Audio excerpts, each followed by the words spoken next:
اقبال صاحب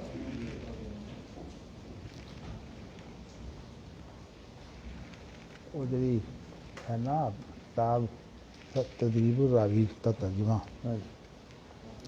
وہ تسی بشیر ابراہیم بن بشیر ہے حسینوی وہ حمزہ کہندا کہ ਉਹਦੇ ਨਾਲ ਗੱਲਬਾਤ ਕੀਤੀ ਹੈ ਕਿ ਉਹ ਕਹਿੰਦਾ ਮੈਂ ਛਾਪਣਾ ਵਾ ਤੇ ਇਹ ਕਿਤਾਬ ਤੁਸੀਂ ਉਹਨੂੰ ਦਿਓ ਤੇ ਨਾਲ ਇੱਕ ਬੰਦਾ ਉਹਨੂੰ ਕਹੋ ਮੈਨੂੰ ਮਿਲ ਲਵੇ ਮੈਂ ਤਾਂ ਕਿ ਉਹਦੇ ਵਾਸਤੇ ਜ਼ਰਾ ایسی انتظامات کراں جی کہ کتاب بہتر چھپ جائے اب ٹھیک جب ادھر آگوں کو میں ملے ٹیلی فون سے گل کر لینا کہ یا حمزہ صاحب کو کہو ٹھیک ہے کہ حمزہ صاحب نے بلا لیں ذرا میرے نام ملاقات کر لے ناری کتاب لے جائے ٹھیک ٹھیک ٹھیک اللہ بارش شروع ہو گئی ہے بس یہ دیکھو کہ اللہ کرے ساری بتی باقی رہ جائے اگر یہ بجھ گئی تو پھر کام گڑبڑ ہو جائے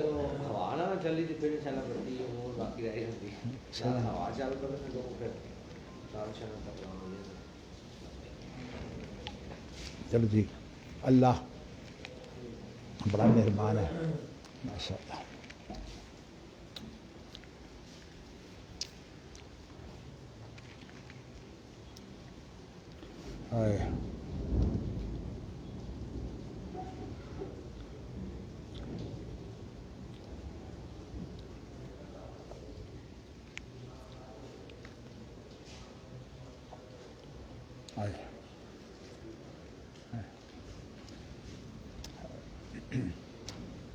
بسم اللہ الرحمن الرحیم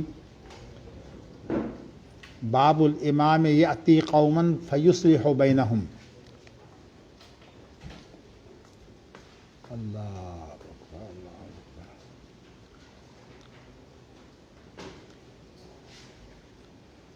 امام کی یہ ذمہ داریوں میں یہ چیز شامل ہے کہ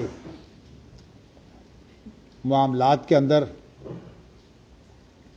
جہاں کہیں کوئی ایسی صورتحال پیدا ہو کہ نظم و نسق کا بگاڑ پیدا ہو لوگ آپس میں ایک دوسرے کے ساتھ جو ہے طاقت آزمائی میں پڑے ہوں تو ان کے درمیان میں جو ہے وہ صلح کرا دے اس لیے کہ عام طور پر جو جنگ ہوتی ہے نا یہ آپس میں اس طرح کی ناراضگی ہوتی ہے جس کے اندر ایک غیرت پیدا ہوتی ہے ایک رد عمل ہوتا ہے اور جنگ کی وجہ جو ہے عموماً یہی ہوتی ہے کہ انسان کو کسی معاملے میں جو ہے وہ ناراضگی ہوتی ہے اور پھر وہ ناراضگی جو ہے وہ زیادہ جب بڑھ جاتی ہے تو غضب کی صورت اختیار کر لیتی ہے اس وقت پھر جنگ ہوتی ہے اس لیے بہتر یہ ہے کہ کوئی ایسا معاملہ جس کے اندر انسان کے اندر ریئیکشن پیدا ہو جائے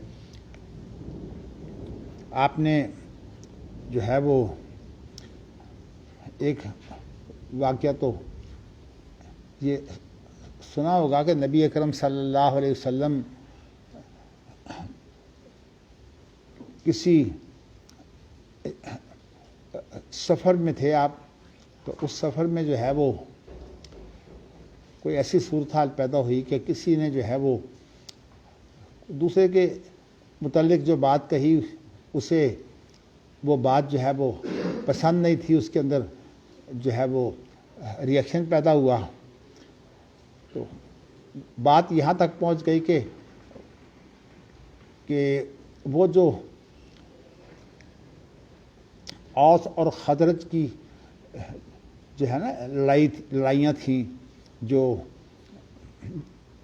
نبی اکرم صلی اللہ علیہ وسلم کے مدینہ منورہ میں آنے سے پہلے جو ہے وہ ان کے درمیان میں لمبی لڑائی چل رہی تھی قتل و غارت کی صورت میں تو نبی اکرم صلی اللہ علیہ وسلم کے ساتھ جب یہ تمام کے تمام اسلام لے آئے تو اس وقت جو ہے پہلی بات یہ پیدا ہوئی کہ ان کے اندر ایک محبت پیدا ہو گئی تو اب ایسے کلمے کہنے سے جو ہے وہ ہم جو ہے وہ اسی کی وجہ سے ہم وہی صورت جو ہے دوبارہ بھی کر سکتے ہیں کہ ہم دوبارہ جو ہے وہ تمہیں مزہ چکھا دیں گے یعنی آپس میں جو ہے وہ اسلام کی وجہ سے جو محبت پیدا ہوئی تھی نا اس کی بجائے وہ لوگ آپس میں وہ اس طرح کی غیرتوں کا مظاہرہ کرنے لگے. تو نبی اکرم صلی اللہ علیہ وسلم کو یہ اطلاع ملی تو نبی اکرم صلی اللہ علیہ وسلم نے ان کو بلا کر یا ان کے پاس جا کر جو ہے وہ آپ نے ایسی صورتحال پیدا کی کہ ان دونوں کو احساس دلایا کہ تمہیں اللہ نے ایک بہت بڑی نعمت دی ہے، تم اس نعمت کی موجودگی میں جو ہے پھر دوبارہ ایسی ایک چھوٹی سی بات پر جو ہے وہ اپنے ایمان کو ضائع کر رہے ہو. تو وَاذْكُرُوا إِذْ كُنْتُمْ أَعْدَاءً فَأَلَّفَ بَيْنَ قُلُوبِكُمْ فَأَصْبَحْتُمْ بِنِعْمَتِهِ إِخْوَانًا وَكُنْتُمْ عَلَىٰ شَفَا حُفْرَةٍ مِّنَ النَّارِ فَأَنْقَذَكُم مِّنْهَا كَذَٰلِكَ يُبَيِّنُ اللَّهُ لَكُمْ آيَاتِهِ لَعَلَّكُمْ تَهْتَدُونَ. تو یہ نبی اکرم صلی اللہ علیہ وسلم نے جو ہے وہ اس طرح کی چیزیں جب ان کے سامنے پیش کیں تو پھر ان کا معاملہ جو ہے وہ ٹھنڈا پڑ گیا. اصل میں انسان کو جو ہے وہ کوئی غیرت دلانے کی بات ہو تو اس وقت جو ہے وہ کوئی بات ایسی کی جائے جس کے ساتھ انسان کو جو ہے وہ اپنی مشترکہ ذمہ داریاں یا اپنی اتفاقی جو صورتیں ہیں. مجھے یاد ہے کہ جب میں جامعہ الحدیث چوک دال کلاں کے اندر ناظم تھا تو اس وقت وہاں لوگ پانی بھرنے کے لیے آیا کرتے تھے کنویں سے. وہاں کنواں بھی ایک موجود تھا. تو اس کنواں کے اوپر جو ہے کچھ لڑائی شروع ہو گئی. تو اس نے آپس میں بارسط جب وہ نبردز ماہ ہونے لگے تو میں نے انہیں کہا کہ تم جو ہے وہ دونوں مسلمان ہو اور مسلمان ہو کر پھر آپس میں تم جو ہے وہ اس طرح ایک دوسرے کو طاقت اور دکھا رہے ہو. یہ اگر طاقت ہے تو پھر یہ کفار کے ساتھ جو ہے وہ جہاد میں صرف کرو.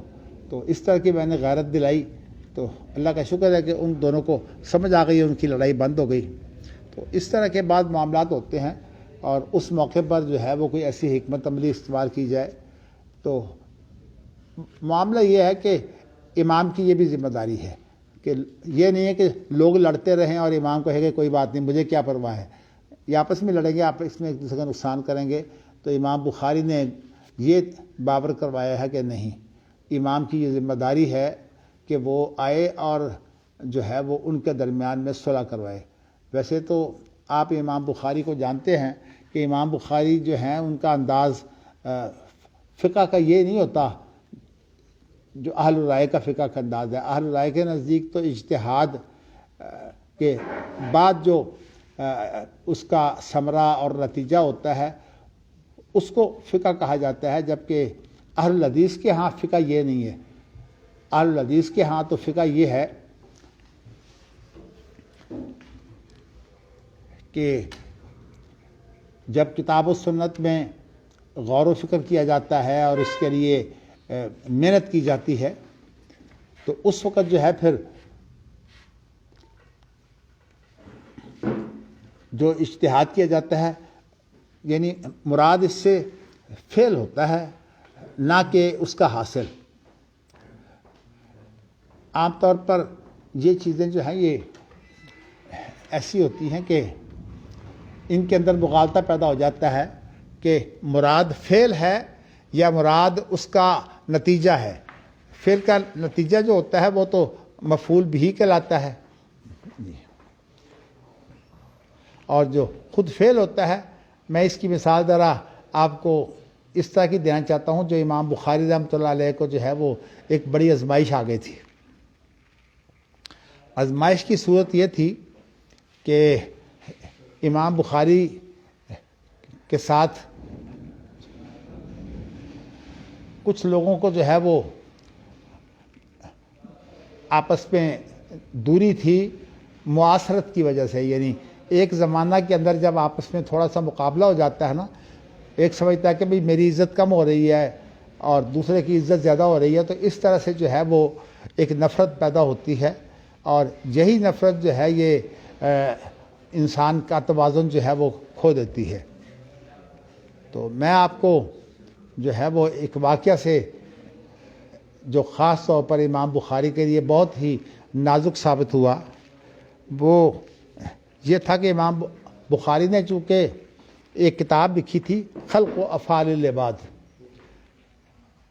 اس وقت جو ہے وہ امام بخاری نے ایک دوسرا پہلو جو بالکل مٹ رہا تھا کہ لوگ کہتے تھے قرآن مجید کی جو پڑھنے کی صورتحال ہے، یعنی ہم جو قرآن پڑھتے ہیں یہ قرآن مجید جو ہے یہ بھی اللہ کا کلام ہے۔ اب دیکھیے نا، ہمارا پڑھنا اور اللہ کا جو ہے وہ تلاوت کرنا، ان دونوں میں جو ہے وہ التباس پیدا ہو سکتا ہے۔ تو اس وقت جو ہے وہ امام بخاری کے اوپر یہ الزام لگایا گیا کہ امام بخاری کہتے ہیں لفظی بالقرآن مخلوق، کہ قرآن مجید کے ساتھ جو میرا تلفظ ہے وہ مخلوق ہے۔ اصل میں امام بخاری نے ایسا کلمہ کہا ہی نہیں تھا جس کے اندر کوئی اشکال پیدا ہو، تو ان کا تو صرف وہی کلمہ تھا جیسے خلق و افعال العباد میں، کہ وہ کہتے تھے کہ انسان کا جو فعل ہے نا وہ مخلوق ہوتا ہے، چونکہ انسان خود مخلوق ہے۔ واللہ خلقکم وما تعملون، اللہ تمہارا بھی خالق ہے اور تمہارے اعمال کا بھی خالق ہے۔ تو اس اعتبار سے انسان کا فعل تو جو ہے وہ مخلوق ہوتا ہے، لیکن اس کے اندر جو مغالطہ پیدا ہوا وہ اس طرح سے تھا کہ بعض لوگوں نے اس سے مراد جو ہے وہ کیا لیا کہ اس سے مراد جو ہے وہ مفعول بہ لیا، اور بعض لوگوں نے اس سے مراد جو ہے فعل لیا۔ اب مفعول بہ جو ہوتا ہے وہ ہوتا ہے جس پر جو ہے وہ فعل جس سے فعل متعلقہ ہو، تو اس کو تو کہتے ہیں مفعول بہ۔ تو اب اگر خود فعل جو ہے وہ فعل ہوتا ہے، اصل میں یہ وہ مغالطہ ہے جو اہل الحدیث اور اہل الرائے کے اجتہاد کے بارے میں پیدا ہوتا ہے۔ جو اہل الحدیث کا جو اجتہاد ہے وہ اصل میں اس سے مراد فعل ہوتا ہے، اور جو اہل الرائے کا جو اجتہاد ہے اس سے مراد جو ہے مفعول بہ ہوتا ہے۔ میں نے آپ کو اس مثال سے جو ہے وہ یہ بتانا چاہا کہ قرآن مجید جو ہے اگر اس سے مراد جو ہے وہ ملفوظ ہو، یعنی مفعول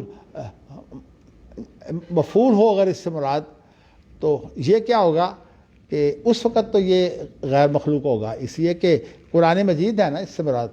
تو مفعول بہ کیا ہوتا ہے؟ وہ قرآن مجید ہوتا ہے نا۔ تو میں قرآن پڑھ رہا ہوں، تو اب قرآن تو مفعول بہ ہے۔ اس اعتبار سے جو ہے وہ جو صورتحال ہے وہ مختلف ہے کہ اس کے بارے میں جو ہے وہ ایسے لفظ نہیں آنے چاہیے جس سے جو ہے وہ کوئی التباس پیدا ہو۔ لیکن اگر اس سے مراد یہ ہو کہ میں پڑھ رہا ہوں، تو اس سے مراد جو ہے وہ میرا فعل ہو، تو فعل تو باہر تو انسان کا جو ہے وہ مخلوق ہی ہے۔ تو اس کے اندر جو ہے یہ وضاحت موجود تھی، لیکن چونکہ یہ عوامی مسئلہ تھا اس لیے امام بخاری کے اوپر جو الزام لگایا گیا وہ تھا جو انہوں نے جو ہے وہ امام بخاری نے خود یہ بات نہیں کہی تھی۔ لفظی بالقرآن مخلوق امام بخاری کے الفاظ کبھی بھی ان کے منہ سے نہیں نکلے۔ تو امام بخاری نے جو ہے وہ یہ پھر اس وقت اس فتنے کا شکار ہو کر جو ہے وہ اتنے دکھ میں آئے کہ انہوں نے پھر جو ہے وہ یہ سمجھا کہ یہ فتنہ ہے، اور آپ کو یہ علم ہے کہ اگر کوئی فتنہ اس طرح انسان کو جو ہے وہ پیش آ جائے تو خود یہ نبی اکرم صلی اللہ علیہ وسلم کی ایک دعا ہے جس میں یہ ہے کہ اللہ تعالیٰ فتنے میں مجھے ڈالنے کے بجائے اس سے پہلے مجھے موت دے دے۔ تو اس لیے امام بخاری نے جو اس چیز کو سامنے رکھتے ہوئے کہا کہ اللہ یہ زمین جو ہے میرے لیے تنگ ہو گئی ہے، تو اس لیے مجھے تو اپنے پاس بلا لے۔ تو یہ دعا جو ہے امام بخاری کی دعا جو ہے اس کے اندر وہ مذمت موجود نہیں ہے جو نبی اکرم صلی اللہ علیہ وسلم نے فرمایا کہ کسی دکھ کی وجہ سے کوئی آدمی جو ہے وہ موت کی دعا نہ کرے۔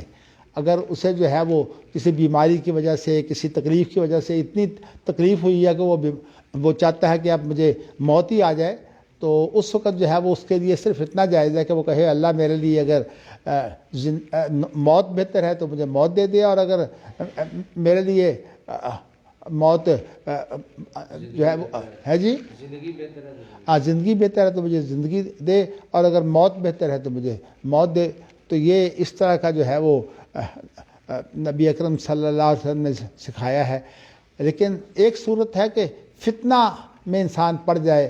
امام بخاری اصل میں کئی فتنوں میں پڑ گئے، اور اس کی وجہ یہ تھی کہ امام بخاری علم کی غیرت جو ہے وہ اس کو ایک شخص تھا اس کا نام غالباً حویرث ہے. اصل میں حاکم جو ہے بخارا کا، اس کے ساتھ جب امام بخاری جب اپنے علاقے بخارا میں پہنچے تو ہوا یہ کہ وہاں بہت ان کی عزت ہوئی، اس لیے کہ لوگ سمجھتے تھے کہ یہ ہمارے لیے شرف ہے کہ بخارا کا ایک آدمی جو ہے وہ اتنا بڑا عالم ہے. تو اس وقت جو ہے وہ حاکم کو بھی خیال آیا کہ بخاری سے میں بھی فائدہ اٹھاتا ہوں. تو اب حاکم نے جو ہے وہ امام بخاری کو جو ہے وہ پیغام بھیجا، اور کہتے ہیں کہ اس پیغام کا مشورہ جو ہے وہ انہیں اسی شخص نے دیا تھا جس کا نام غالباً حویرث ہے. تو یہ بھی عالم تھا، اور اس کو خیال ہوا کہ امام بخاری کی وجہ سے لوگ تو ہمیں تو بھول ہی گئے ہیں، تو اس کو جو ہے وہ وہی معاصرت والی جو ہے وہ صورت پیدا ہوئی. تو اب حاکم نے جو ہے وہ یہ کیا کہ امام بخاری کو پیغام بھیجا کہ آپ میرے محل میں آئیے، اور میرے محل میں آ کر جو ہے وہ میرے بچوں کو بھی پڑھائیے تاکہ میں بھی اس میں شامل ہو جایا کروں. یعنی مقصد یہ ہے کہ میں اس میں شامل ہو کر جو ہے میں بھی فائدہ اٹھاؤں گا آپ سے، اور میرے بچے بھی فائدہ اٹھا لیں گے. تو امام بخاری کو یہ بات پسند نہیں آئی کہ وہ الفاظ تو ان کے اس کو مجھے یاد نہیں ہے، لیکن انہوں نے کہا کہ علم جو ہے وہ کسی کے پاس چل کر نہیں آتا. جیسے کسی نے کہا تھا نا کہ کنواں جو ہے وہ کسی کے پاس چل کر نہیں آتا، کنویں سے پانی لینے کے لیے کنویں کے پاس جانا پڑتا ہے. جی چلیے جی الحمدللہ. تو اب یہ صورت جو ہے وہ پھر جو ہے وہ اسے کہا اگر یہ بات ہے تو آپ ایسا کریں کہ آپ میرے بچوں کے لیے پھر کوئی خلوت یعنی الگ کر دیں کہ ان کی کلاس جو ہے یہ ساروں کے ساتھ بیٹھیں گے، تو شہزادے جو ہیں وہ ساروں کے ساتھ نہیں بیٹھنا چاہتے. تو امام بخاری نے اس کا بھی یہ جواب دیا کہ جو یہ علم جو نبوت ہے یہ کسی کے لیے اس پہ کوئی تخصیص نہیں ہے، سب کے لیے برابر ہے. یعنی علم نبوت کو سب کو حق ہے کہ وہ برابر حاصل کریں. تو یہ میں نہیں کہہ سکتا کہ آپ کے بچوں کو جو ہے وہ الگ جگہ دوں. اب یہ بات سے بات جو ہے وہ جب بڑھتی گئی تو پھر یہ اب حاکم کو وہ اپنی وہ جو حکمرانی والی غیرت تھی وہ اس کے اوپر آ گئی، اور یہ ہے کہ اس نے کہا کہ امام بخاری کو یہاں سے نکال دو. تو اور جو اصل اس وقت امام بخاری پر جو تہمت لگائی گئی تھی وہ یہ تھی لفظی بالقرآن مخلوق. حالانکہ امام بخاری نے ایسا جو کلمہ ہے نہیں کہا تھا، اس لیے کہ لفظی بالقرآن مخلوق کے اندر جو ہے وہ دو معنی ہیں. ایک ہے لفظ سے مراد فعل ہو، اور ایک اس سے مراد ہے کہ مفعول ہو. اور اگر اس سے مراد جو ہے وہ ملفوظ ہو تو پھر تو قرآن مجید ہے، پھر تو وہ غیر مخلوق ہے. اور اگر اس سے مراد جو ہے یہ فعل ہو تو انسانی فعل جو ہے وہ تو اللہ کی مخلوق ہے. واللہ خلقکم وما تعملون. تو اس طرح کے جو التباسات ہیں جب وہ پیدا ہوتے ہیں تو اہل علم تو ان چیزوں کو جانتے ہیں، لیکن یہ ہے کہ عوام کے اندر یہ بات پھیلائی گئی کہ امام بخاری کا عقیدہ یہ ہے کہ یہ قرآن مجید جو ہے یہ مخلوق ہے. چونکہ کچھ لوگوں کی قربانیوں کی وجہ سے احمد بن حنبل جیسے لوگ، اور اس طرح وہ ایک اور عبدالعزیز کنانی بھی تھے، ان کے جن کے بڑے بڑے واقعات ہوئے ہیں. یہ ہے کہ مامون رشید کے ساتھ،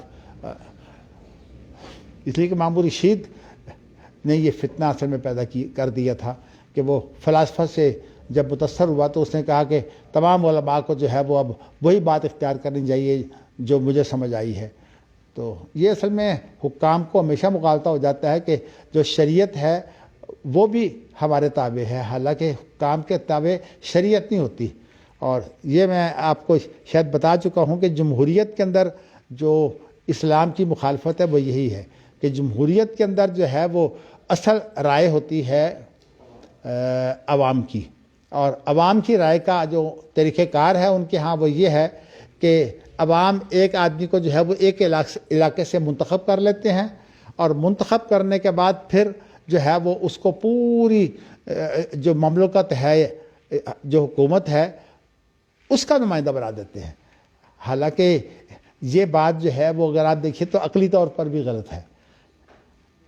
ایک علاقے میں ایک شخص کو جو ہے لوگ جانتے ہیں اور اس کے بارے میں لوگ واقف ہیں، لیکن اب یہ سمجھا جائے کہ چونکہ اس علاقے میں لوگ واقف ہیں اور پورے پاکستان میں لوگ اس سے اسی طرح واقف ہوں گے، یہ بات غلط ہے۔ جب انتخاب ہوتا ہے تو وہ ایک علاقے میں جو ابھرنے والا شخص ہے اس کی اس علاقے میں تو شہرت بڑی ہوتی ہے، دوسرے علاقے میں اسے کوئی جانتا بھی نہیں۔ اور یہ جو چیز ہے نا، اس سے جمہوریت کی اگر آپ خرابیاں دیکھیں تو وہ یہ ہے کہ ایک آدمی ہوتا علاقے کا نمائندہ ہے، لیکن اس کو نمائندہ بنا دیا جاتا ہے پورے پاکستان کا، حالانکہ پورے پاکستان کی وہ زبان ہی نہیں ہوتا، وہ ایک خاص علاقے سے ابھرتا ہے۔ تو یہ میں نے آپ کو بتایا کہ اس طرح تو اس جمہوریت پر بہت تنقیدیں ہو سکتی ہیں، لیکن یہ ایک بہت بڑی یہ بھی تنقید ہے کہ جمہوریت کے اندر یہ جو کہا جاتا ہے نمائندگی ہے، نمائندگی ہے ہی نہیں اصل میں، نمائندگی اصل میں ہوتی ہی اسلام میں ہے۔ تو اس لیے میں نے جو ریف کا طریقہ تھا نا، جو نبی اکرم صلی اللہ علیہ وسلم نے اختیار کیا ہے، وہ طریقہ تھا جو ہمارا شرعی نظام ہے۔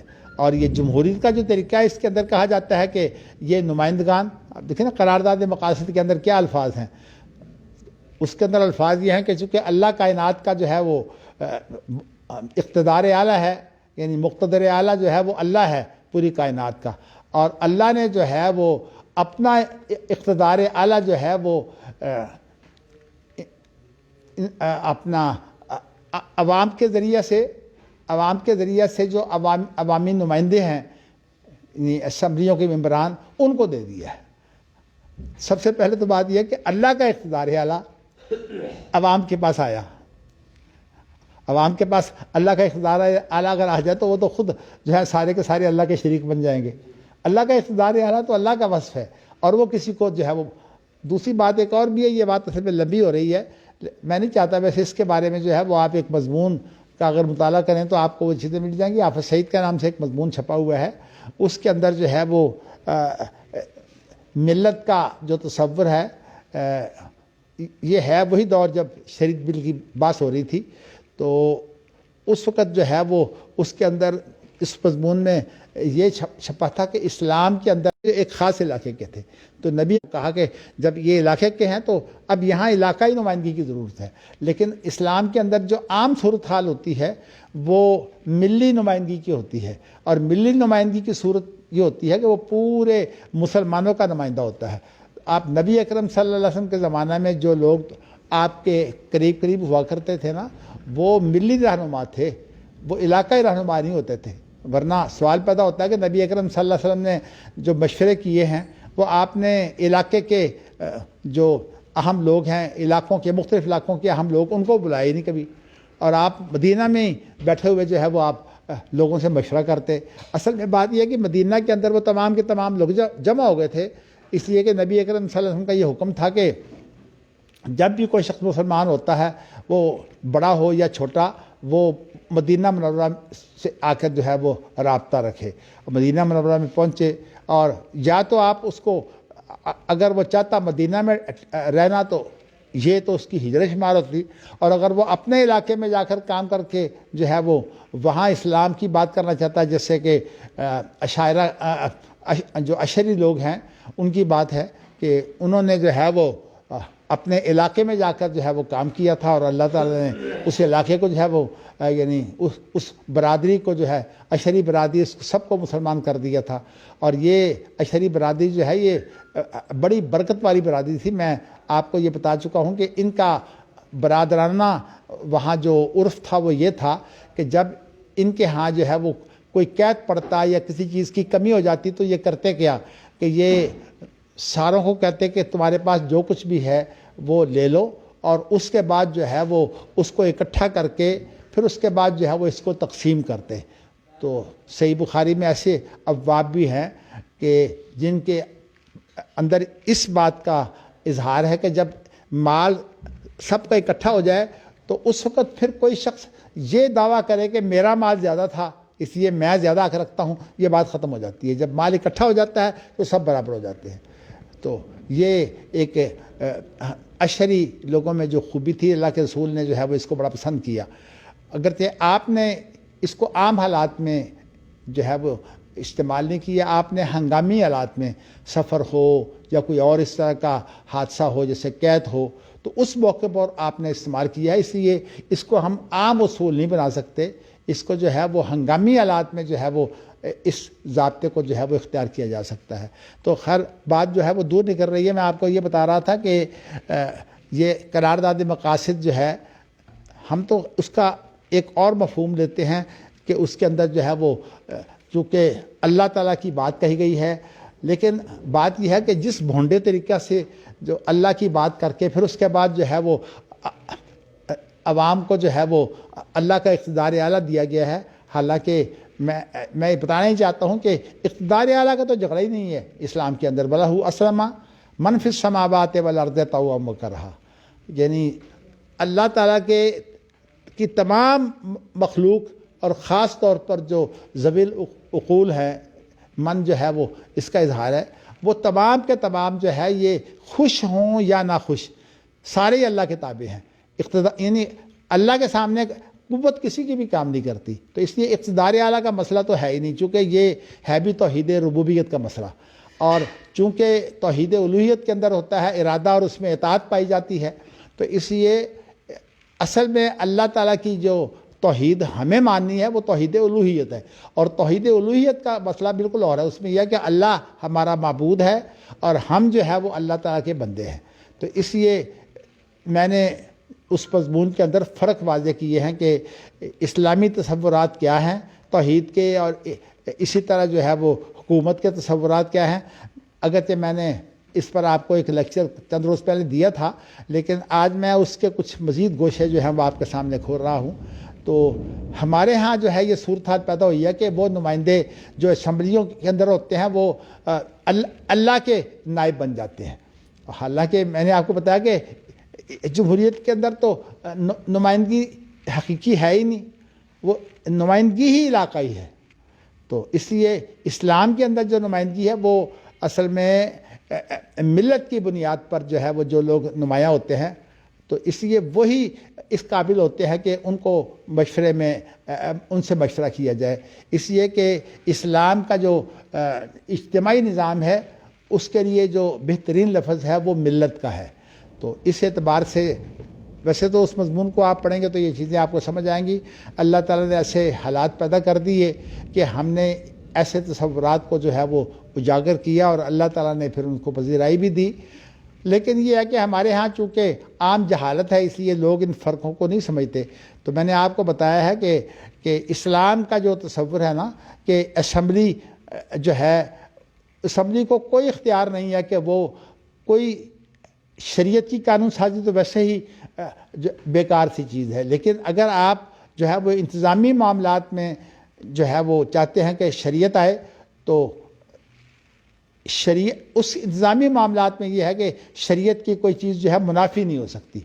تو اسی بنا پر جو ہے سعودی عرب کا جو نظام الحکم ہے، جو کتاب و سنت دستور ہے، اس کی دفعہ 1 تو خیر یہ ہے کتاب و سنت دستور ہے، اور اس کی جو آرٹیکل 7 ہے اس کے اندر یہ ہے کہ کوئی حکم کسی قسم کا جو ہے وہ استعمال نہیں کیا جا سکتا جب تک کتاب و سنت سے وہ نہ نکلے. تو گویا کہ انہوں نے جو انتظامی معاملات ہیں ان کے بارے میں بھی یہ شرط لگا دی ہے کہ وہ کتاب و سنت کے مطابق ہوں. اور اسی لیے امین سنقیطی صاحب کی میں نے آپ کو جو ہے مثال دی تھی، شاید بات اس روز ادھوری رہ گئی تھی کہ فَإِن تَنَازَعْتُمْ فِي شَيْءٍ، تو وہ کہتے ہیں کہ ہر معاملہ جو دنیا کے اندر خواہ تدبیری ہو، خواہ وہ معاملہ جو ہے وہ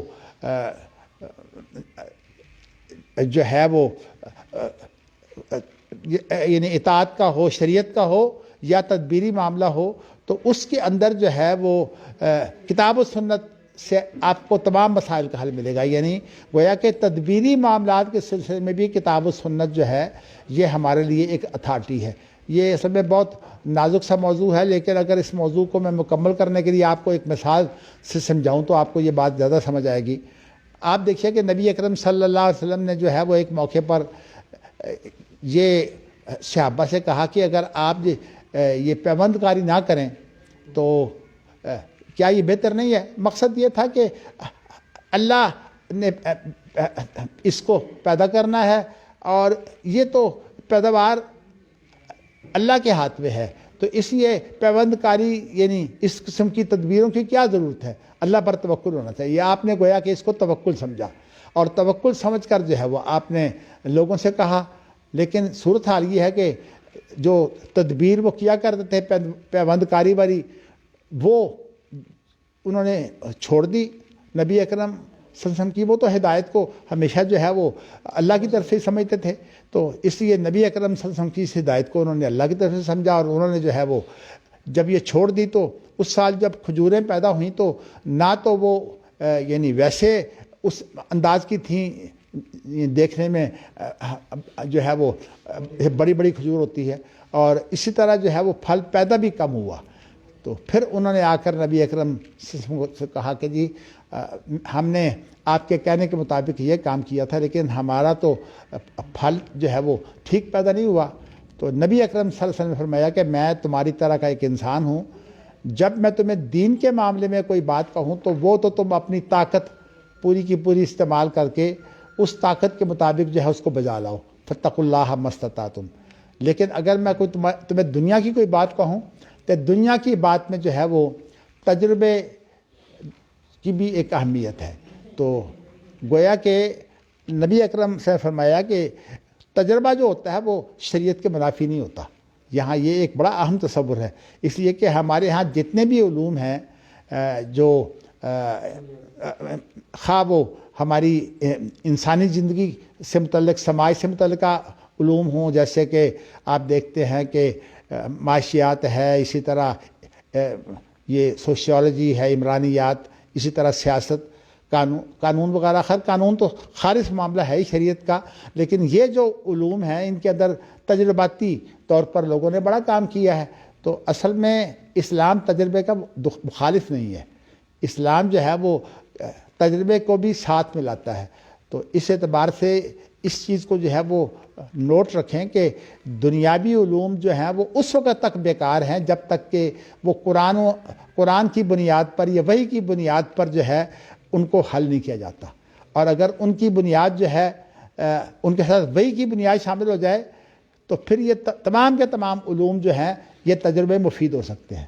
تو اس لیے میں کہنا ہی چاہتا ہوں کہ اسلام تجربے کا دشمن نہیں ہے, بلکہ اسلام تجربے کا بھی حامی ہے. الحکمت ضالۃ المؤمن, جیسے کہ حکمت ہے, حکمت میں تجربہ بھی شامل ہے کہ یہ مسلم کی گم شدہ چیز ہے, اور جب بھی وہ اس کو پاتا ہے تو اس کو اختیار کر لیتا ہے. تو دنیا کے اندر یہ تجرباتی علوم جو ہیں یہ کوئی شریعت کی سے چڑ نہیں ہے ان کو. تو کہنے کا مقصد یہ ہے کہ یہی وہ تصور ہے جو بعض لوگوں کو نہیں سمجھ آتا. خاص طور پر ایک جو ہے وہ کراچی میں پروفیسر صاحب ہیں, ان کا نام ہے خالد جامی, خالد جامعی ان کا نام ہے, اور وہ چونکہ مغربی فلسفے سے واقف ہیں اس لیے وہ مغرب کی ہر چیز کا رد کرتے ہیں, تاکہ کہتے ہیں کہ اتنی مذمت کرتے ہیں کہ کہتے ہیں مغرب کے جو جتنے بھی تدبیری امور ہیں, مثلا نظم و نسق کے متعلق ادارے بنانا یا اس طرح کے کام کرنا, وہ کہتے ہیں یہ سارے کے سارے جو ہیں یہ بھی جو ہے یہ گمراہی ہے. حالانکہ یہ بات نہیں ہے. اگر آپ جو مغرب ترقی یافتہ رہا ہے, جو ترقی یافتہ لوگ ہوتے ہیں ان کے وسائل اتنے زیادہ ہوتے ہیں کہ انہوں نے ان وسائل کے مطابق بہت کچھ جو ہے وہ سنبھالا ہوتا ہے. بلکہ میں زیادہ تو نہیں گیا, لیکن میں نے آپ کو بتایا نہیں کہ میں جب امریکہ گیا ہوں تو امریکہ جا کر میں تو چونکہ ایک جزا لینے گیا تھا انسانی حقوق کا, تو اس لیے میں نے جب وہاں دیکھا تو میں نے دیکھا کہ یہ جو امریکہ میں کار تو بہت زیادہ ہے نا, ہر آدمی کے پاس کار ہے. تو اب ان کی جو کاریں ہیں ان کے کھڑے کرنے کا مسئلہ جو ہے وہ اس ملک کا بڑا اہم مسئلہ ہے. اس لیے کہ اتنی زیادہ کاریں ہوں تو اگر جیسے کہ ہم پاکستان میں جہاں ہمیں جگہ ملتی ہے ہم گاڑی کھڑی کر دیتے ہیں, امریکہ میں یہ کام نہیں ہوتا. امریکہ میں تو انہوں نے کیا کیا ہوا ہے, سارے لوگوں کی یہ جو ہے نا شناختی کارڈ جیسے ہمارے ہیں اس طرح ہر آدمی جو ہے وہاں جو ہے وہ رجسٹرڈ ہے, اور وہ ان کے پاس رجسٹریشن ہوتی ہے. اور جب کوئی آدمی جو ہے وہ غلط جگہ پر یعنی جہاں اجازت نہیں ہے, انہوں نے ویسے جگہ جگہ جو ہے وہ ایسی بنائی ہوئی ہیں کہ یہاں اگر ٹھہرنا ہو تو 1 گھنٹے کے اتنے پیسے ہیں, اگر یہاں ٹھہرنا ہو تو اتنے پیسے ہیں. تو اس طرح سے ان کو جو ہے وہ تربیت دی ہوئی ہے. تو اس لیے جو لوگ اس طرح سے سواریاں کھڑی نہیں کرتے تو وہاں کچھ نہیں کہتے, وہاں صرف اتنا کام کرتے ہیں کہ اس کے گاڑی کے اوپر جو ہے وہ ایک چٹ لگا جاتے ہیں. چٹ اگر آپ پھاڑ بھی دیں تو ان کے پاس تو ریکارڈ ہوتا ہے نا, اس کا کمپیوٹر میں، تو اس کے بعد وہ آدمی کہیں بھاگ نہیں سکتا. وہ یہ ہوتا ہے کہ پھر جہاں کہیں اس کی گاڑی ملے گی اس کو بند کر لیں گے. تو اس لیے لوگ جو ہے وہاں خلاف ورزی نہیں کرتے، اور اس طرح سے انہوں نے پورے ملک میں کنٹرول کیا ہوا ہے. اس کی وجہ یہ ہے کہ ترقی یافتہ ملکوں میں صورتحال یہ ہے. تو میں اب اور مزید جاؤں گا تو پورا موضوع یہ بن جائے گا، لیکن ان لوگوں کو، اور جن کے نمائندہ یہاں جو ہے وہ ڈاکٹر امین ہیں جو برہان نکالتے ہیں، دراصل میں ڈاکٹر امین صاحب جو ہیں وہ ایسے لوگوں میں شامل ہیں جن کے تخیلات تو بہت اونچے ہیں لیکن ان کو تجربہ کسی چیز کا بھی نہیں ہے. اسی لیے وہ دینی مدارس کے بارے میں جو عام طور پر جو ہے وہ رائے دیتے ہیں، تو میں ہمیشہ دیکھتا ہوں کہ ان کی رائے جو ہے وہ غیر تجرباتی ہوتی ہے. یعنی تصورات کے اعتبار سے تو بڑا اونچا تصور وہ پیش کرتے ہیں، لیکن چونکہ دینی مدارس میں نہ وہ پڑھے ہیں، نہ ان کو پتہ ہے دینی مدارس کا مزاج کیا ہے. اصل میں کسی چیز کے اوپر کوئی بات لاگو کرنے کے لیے اس کا مزاج دیکھنا پڑتا ہے کہ بھئی مزاج کیسا ہے. اب دینی مدارس کا مزاج جو ہے وہ اور ہے بالکل. ان کا مزاج جو ہے وہ خانقاہی نظام ہے، اور خانقاہی نظام کو جو ہے وہ مدرسے بنا لیا گیا ہے بعد میں. تو اس اعتبار سے ہمیشہ، حالانکہ وہ بہت بڑے علمبردار بنے ہوئے ہیں تعلیم کے، لیکن انہیں دینی مدارس کا تو بالکل پتہ ہی نہیں کہ اس کا مزاج کیا ہے. تو اس لیے جو لوگ دینی مدارس میں اپنے طور پر کچھ اچھی تبدیلیاں لانے کی کوشش کرتے ہیں، وہ ان کے اوپر بھی تنقید کرتے ہیں، اور خاص طور پر جو ہے وہ موقع ملے تو جو میرے تصورات ہیں ان پر بھی تنقید شروع کر دیتے ہیں. میں تو اگرچہ ان کے ساتھ محاذرہ ہی نہیں کرتا، لیکن میں اس لیے ہمیشہ ٹال دیتا ہوں کہ ان کو دینی مدارس کے تو مزاج کا ہی پتہ نہیں ہے. اس لیے جو آدمی جس کو مزاج کا پتہ نہ ہو وہ کسی کو مشورہ دے تو ہمیشہ اس کا مشورہ جو ہے بیکار رہتا ہے. تو اسی لیے اگرچہ وہ بہت لکھنے والے ہیں، انہوں نے بہت کتابیں لکھی ہیں، اور ویسے بھی ان کا جو پرچہ برہان ہے اس کے اندر اس طرح کی باتیں بہت ہوتی ہیں، لیکن ساری غیر تجرباتی چیزیں. اچھا، اب دوسری خرابی یہ پیدا ہوئی ہے کہ وہ جو خالد جامعی صاحب ہے نا، ان کا جو تصور ہے وہ یہاں آ گیا ہے کہ اصل میں کوئی چیز اداروں کی شکل میں جو ہے جو مغرب میں پائی جاتی ہے وہ ادارے بھی یہاں نہیں بنائے جا سکتے. حالانکہ ادارے تو تجرباتی چیزیں ہیں، یہ تو تمدن کا ارتقاء ہے، اور جو تمدن کا ارتقاء ہوتا ہے وہ مفید ہوتا ہے. جو اصل میں خرابی ہے نا، وہ تو اسلامی تہذیب سے اگر جو ہے وہ کوئی خرابی پیدا ہو تو وہ اسلامی تہذیب کا مسئلہ ہوتا ہے. جہاں تک تمدن ہے، یہ تو مادی ترقی کو کہتے ہیں. مادی ترقی جو ہے وہ کوئی اسلام کے مخالف نہیں ہے. تو میں نے آپ کو یہی بتایا ہے کہ یہ علوم جو ہیں جو ہمارے، یہ مادی ترقی کے علوم ہیں. تو یہ مادی ترقی کے جو علوم ہیں ان سے فائدہ اٹھانا بری بات نہیں. اسی لیے میں جو تصور رکھتا ہوں کہ قرآن مجید کی بنیاد پر اور شریعت کی بنیاد پر جو ہے وہ سارے جو علوم ہیں، جو تجرباتی علوم خاص طور پر انسان سے متعلقہ ہیں، تو ان سب کو جو ہے وہ دینی مدارس میں جو ہے وہ آنا چاہیے. اور اگر دینی مدارس جو ہے وہ نہیں لا سکتے تو کوئی آدمی جو ہے وہ اس میں اگر ایک مثال قائم کر دے تو پھر اس مثال کے بعد لوگ اس کے پیچھے چل پڑتے ہیں. تو اس لیے میرا تو زندگی بھر کا مشن یہ ہے کہ میں ایک ایسی یونیورسٹی بنانا چاہتا ہوں جس کے اندر شریعت جو ہے وہ براہ راست نافذ ہو، اور اس کے علاوہ یہ جو جتنے بھی تجرباتی علوم ہیں، جس میں خاص طور پر میں سب سے پہلے اہمیت دیتا ہوں مینجمنٹ سائنسز کو. یہ جس کو کہتے ہیں نا BBA MBA وغیرہ MPA وغیرہ، یہ سب مینجمنٹ سائنسز ہیں. تو اسلام کے اندر بلکہ قرآن مجید کے اندر اتنی زیادہ ہدایات ہیں مینجمنٹ سائنسز کے متعلق کہ میں اس پر اگر آپ کے سامنے کسی وقت کوئی بات بیان کروں تو آپ واقعی حیران رہ جائیں کہ قرآن مجید میں اس طرح سے یہ تجرباتی علوم بھی موجود ہیں. تو قرآن مجید کے اندر تو سارے علوم موجود ہیں، تجرباتی بھی. تو اب دوسری بات یہ ہے کہ اسی طرح جو ہے وہ اکنامکس کی بات ہے. اب اکنامکس جو ہے وہ ہمارے ہاں اس کی بڑی بنیادیں دو ہیں سرمایہ دارانہ اکنامکس کی، ایک سود اور ایک ٹیکس. یہ دو اس کی بنیادیں ہیں. اور آپ اگر جو ہے وہ کوئی ایک چیز کو لے لیں گے، آپ کے ہاں جو ہے وہ کبھی اسلامی اکنامکس آ ہی نہیں سکتی. یہی صورتحال ہے کہ ہماری حکومتیں جو ہیں نہ تو سود سے بچتی ہیں اور نہ ٹیکس جو ہے اس کے اندر جو ہے وہ مداخلت. بلا تبخسوا اشیاءہم، حضرت شعیب علیہ السلام کی قوم کا مسئلہ یہ تھا کہ ان کے ہاں جو ہے وہ ٹیکسوں کے ذریعے سے ساری جو ہے وہ معاشی بدحالی پیدا ہوئی تھی. تو بلا تبخسوا اشیاءہم، بخس سے مراد بھی ٹیکس ہی ہے. تو یہ خیر باتیں لمبی ہو جائیں گی. میں آپ کو بتانا ہی چاہتا ہوں کہ یہ علوم خاص طور پر اکنامکس ہو گیا، مینجمنٹ سائنسز ہو گئی، اسی طرح جو ہے وہ حکومت کا نظام کیا ہو، جیسے کہ میں نے آپ کو جو ہے وہ یہ بتایا ہے، یہ ساری چیزیں کہ اللہ تعالیٰ جو ہے وہ ہمارا مطاع مطلق ہے، یعنی ہم نے اللہ تعالیٰ کا ارادہ کرنا ہے، توحید الوہیت کی جو میں نے بات کی ہے. تو یہ ساری چیزیں اگر آپ دیکھیں تو یہ تجرباتی علوم جو ہیں ان کا مطالعہ کر کے آپ کو زیادہ سمجھ آئے گی.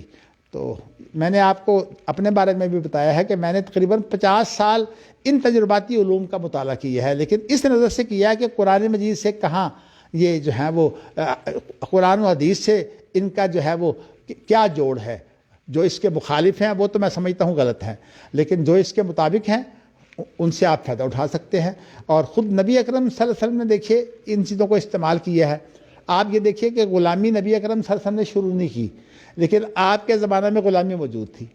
اب آپ نے بڑی کوشش کی ہے کہ غلامی کا جتنا جلدی خاتمہ ہو جائے، اس لیے کہ نبی اکرم صلی اللہ علیہ وسلم نے بہانہ سے غلام آزاد کرنے کی بات کر دی ہے. ایک آدمی سے قتل خطا ہو جاتا ہے، غلام آزاد کرو.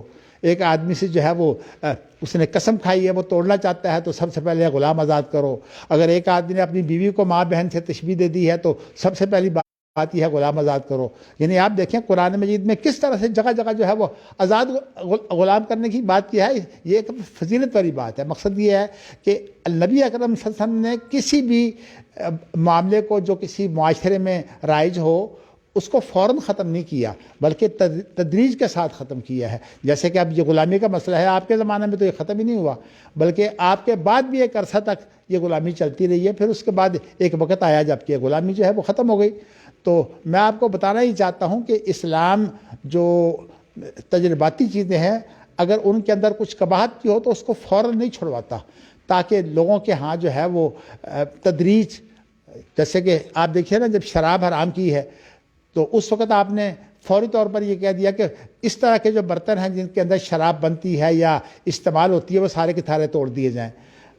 تو لیکن پھر نبی اکرم صلی اللہ علیہ وسلم کو جو ہے وہ ایک موقع پر جو ہے لوگوں کو حکم دیا، جب یہ گھریلو جو گدھا ہوتا ہے اس کو جب حرام کر دیا تو یہ جنگ خیبر کے موقع پر جو ہے وہ لوگوں نے ہانڈیاں چڑھائی ہوئی تھی ان کو ذبح کر کے. تو نبی اکرم صلی اللہ علیہ وسلم نے فرمایا کہ یہ ہانڈیاں بھی الٹ دو اور یہ ہانڈیاں توڑ دو. پھر کسی نے آخر کہا کہ نبی اکرم صلی اللہ علیہ وسلم اگر ہم ان کو دھو کر استعمال کر لیں تو کہا چلو کوئی نہیں. یعنی پہلے سخت حکم دیا، پھر بعد میں اس میں رعایت دے دی کہ بھی ہاں ان کو دھو کر استعمال کر سکتے ہو. حتیٰ کہ اس کے بعد میں بھی وہ جو برتن تھے نا، ان برتنوں کا استعمال اس لیے جائز نہیں کیا کہ ان کو دیکھتے ہی شراب کا ایک تصور جو ہے وہ ابھرتا تھا. تو یہ چاہتے تھے کہ بالکل شراب ان کے ذہنوں سے نکل جائے.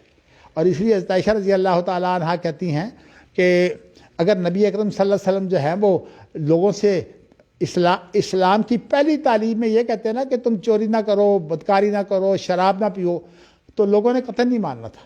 نبی اکرم صلی اللہ علیہ وسلم نے سب سے پہلے تو ان کو جو ہے وہ اللہ سے تعلق جوڑ کر جنت اور جہنم کی بات کی ہے. تو جب لوگوں کے ہاں جنت کا تصور اور جہنم کا تصور یہ پختہ ہو گیا تو پھر لوگوں سے کہا گیا کہ آپ فلاں کام بھی نہ کریں. اب آپ نے جس موقع پر شراب حرام کی ہے، یعنی آپ مکہ مکرمہ میں بھی آپ نے شراب نہیں حرام کی، اور شراب آ کر جو ہے وہ جنگ احد کے موقع پر بھی شراب حرام نہیں تھی. اس کے بعد جو ہے وہ ایک موقع پر جو آپ نے شراب حرام کی ہے. تو کہنے کا مقصد یہ ہے کہ اتنی دیر سے کیوں شراب؟ اس لیے کہ سب سے پہلے آپ چاہتے تھے کہ لوگوں میں ایمان پیدا ہو. تو اگر لوگوں میں ایمان پیدا ہو جائے تو پھر وہی بات تھی کہ جب شراب کی حرمت لوگوں کو پہنچی ہے تو کسی نے نہیں پوچھا کہ بھئی یہ بات جو ہے وہ کیا ہے کیا نہیں. جب آواز اڑی کہ شراب حرام ہو گئی، لوگوں نے بیٹھے بیٹھے وہیں شراب کے مٹکے بھی توڑ دیے. اور اسی طرح جس طرح کہ وہ ہانڈیوں کی میں نے بات کہی ہے کہ وہ خیبر کے موقع پر لوگوں نے توڑنی شروع کر دی تھی، لیکن نبی اکرم صلی اللہ علیہ وسلم نے جو ہے وہ اس کے اندر رعایت کر دی. لیکن یہ جو برتن ہیں ان کے بارے میں بھی بعض لوگوں کا خیال ہے کہ یہ پہلے جو تھے وہ حرام ہوئے تھے، بعد میں پھر ان کو حلال کر دیا گیا. چلیے ایک موقف یہ بھی ہے، میں بتانا یہ چاہتا ہوں کہ یہ ساری چیزیں جو ہیں جن کو ہم دنیاوی علوم کہتے ہیں، یہ ایک تجرباتی علوم ہے، اسلام تجربے کا مخالف نہیں ہے۔ اور یہ جو حدیث میں نے آپ کو سنائی ہے نا، خاص طور پر پیوند کاری کی، اس کے اندر اس کے لیے بہت بڑی دلیل ہے۔ اس کے اندر یہ جو الفاظ ہے نا کہ میں تمہیں دین کی بات کہوں تو فتقوا اللہ، تم جتنی بھی تمہارے پاس ہمت طاقت ہے تم اس کے مطابق اس کو اختیار کرو، لیکن اگر میں دنیا کی بات کہوں تو آپ نے کیا لفظ فرمایا ہے؟ آپ نے لفظ یہ فرمایا ہے کہ انتم عالم بامور دنیاکم، دنیا کے امور میں تم مجھ سے زیادہ واقفیت رکھتے ہو۔ کیا مطلب کہ تمہارا تجربہ مجھ سے زیادہ ہے۔ تو اس لیے نبی اکرم صلی اللہ علیہ وسلم نے تجربے کو جو ہے وہ اہمیت دی ہے، لیکن صرف تجربہ نہیں، وہ تجربات جو ہے وہ اس روح کے مطابق ہو جو وحی کی روح ہے، یعنی وحی کے جو روح ہے اس کے مطابق جو تجربہ ہو اس کو لیا جائے۔ اگرچہ ہمارے ہاں جو ملحدین کا ایک تصور ہے، میں نے تو کہا وحی کا روح، چونکہ روح ہم میں نامر نال سے مراد وحی بھی لی جاتی ہے، تو اس لیے وحی کے اوپر روح کا اطلاق تو ہو جاتا ہے، لیکن انہوں نے ایک اور لفظ ایجاد کیا ہے جو ملحدین نے، وہ یہ ایجاد کیا ہے روح اثر۔ یعنی مطلب یہ ہے کہ زمانے کی جو ہوتی ہے نا بنیادی عرف اور روحیں، ان کو نہیں ختم ہونا چاہیے، حالانکہ یہ اسلام اس کی تائید نہیں کرتا روح اثر کی، تو اس لیے وہ اس کے لیے ادیبانہ لفظ بولتے ہیں روح اثر۔ اقبال استعمال کرے گا، پرویز استعمال کرے گا، یہ روح اثر کے۔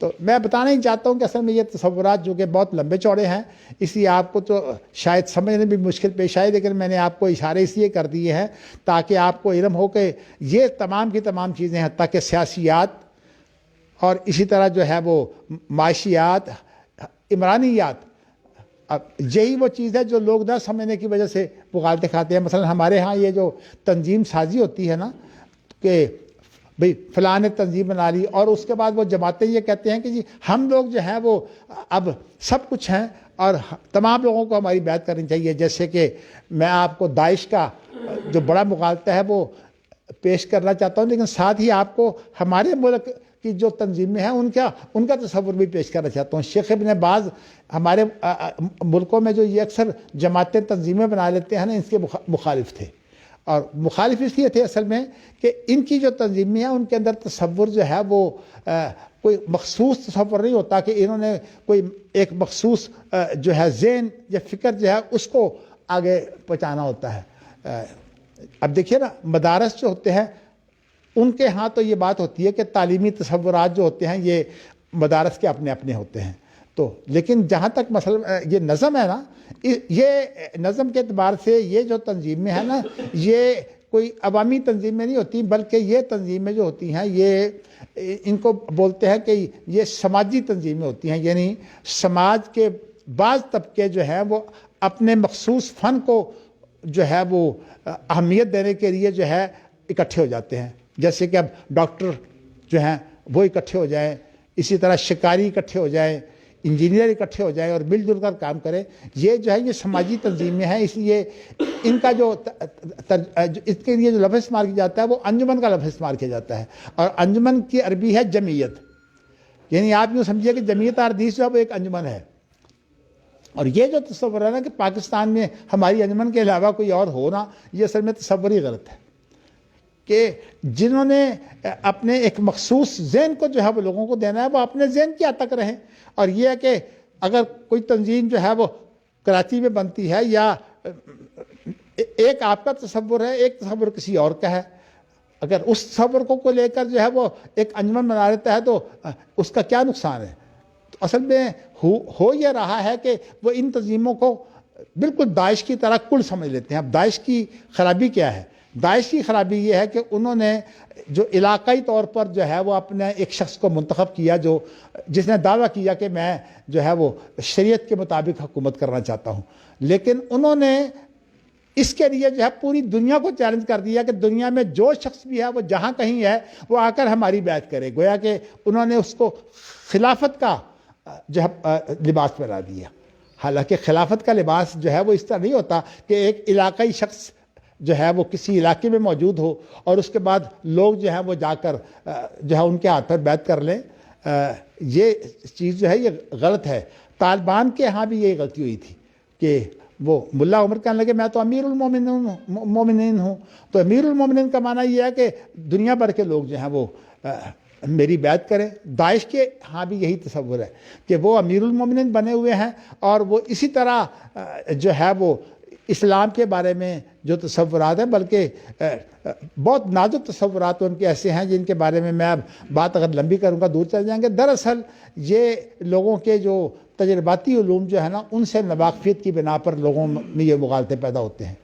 تو اسی لیے ایک ابن قیم نے ایک جگہ لکھا ہے کہ یہ لوگ جن کی نظر جو ہے وہ تنگ ہوتی ہے، تو کہا ہے کہ تنگ نظر لوگ جب سختی کرتے ہیں تو اس سختی کی وجہ سے ان کے اندر جو ہے وہ سختی پیدا ہوتی ہے دلوں کے اندر. اور یہ جو سختی اور افراط تفرید کی جو راہ ہوتی ہے، خاص طور پر زاریوں کے بارے میں جو ہے وہ ابن قیم نے یہ الفاظ کہے ہیں کہ جو زاری ہوتے ہیں نا وہ دلوں کے سخت ہوتے ہیں.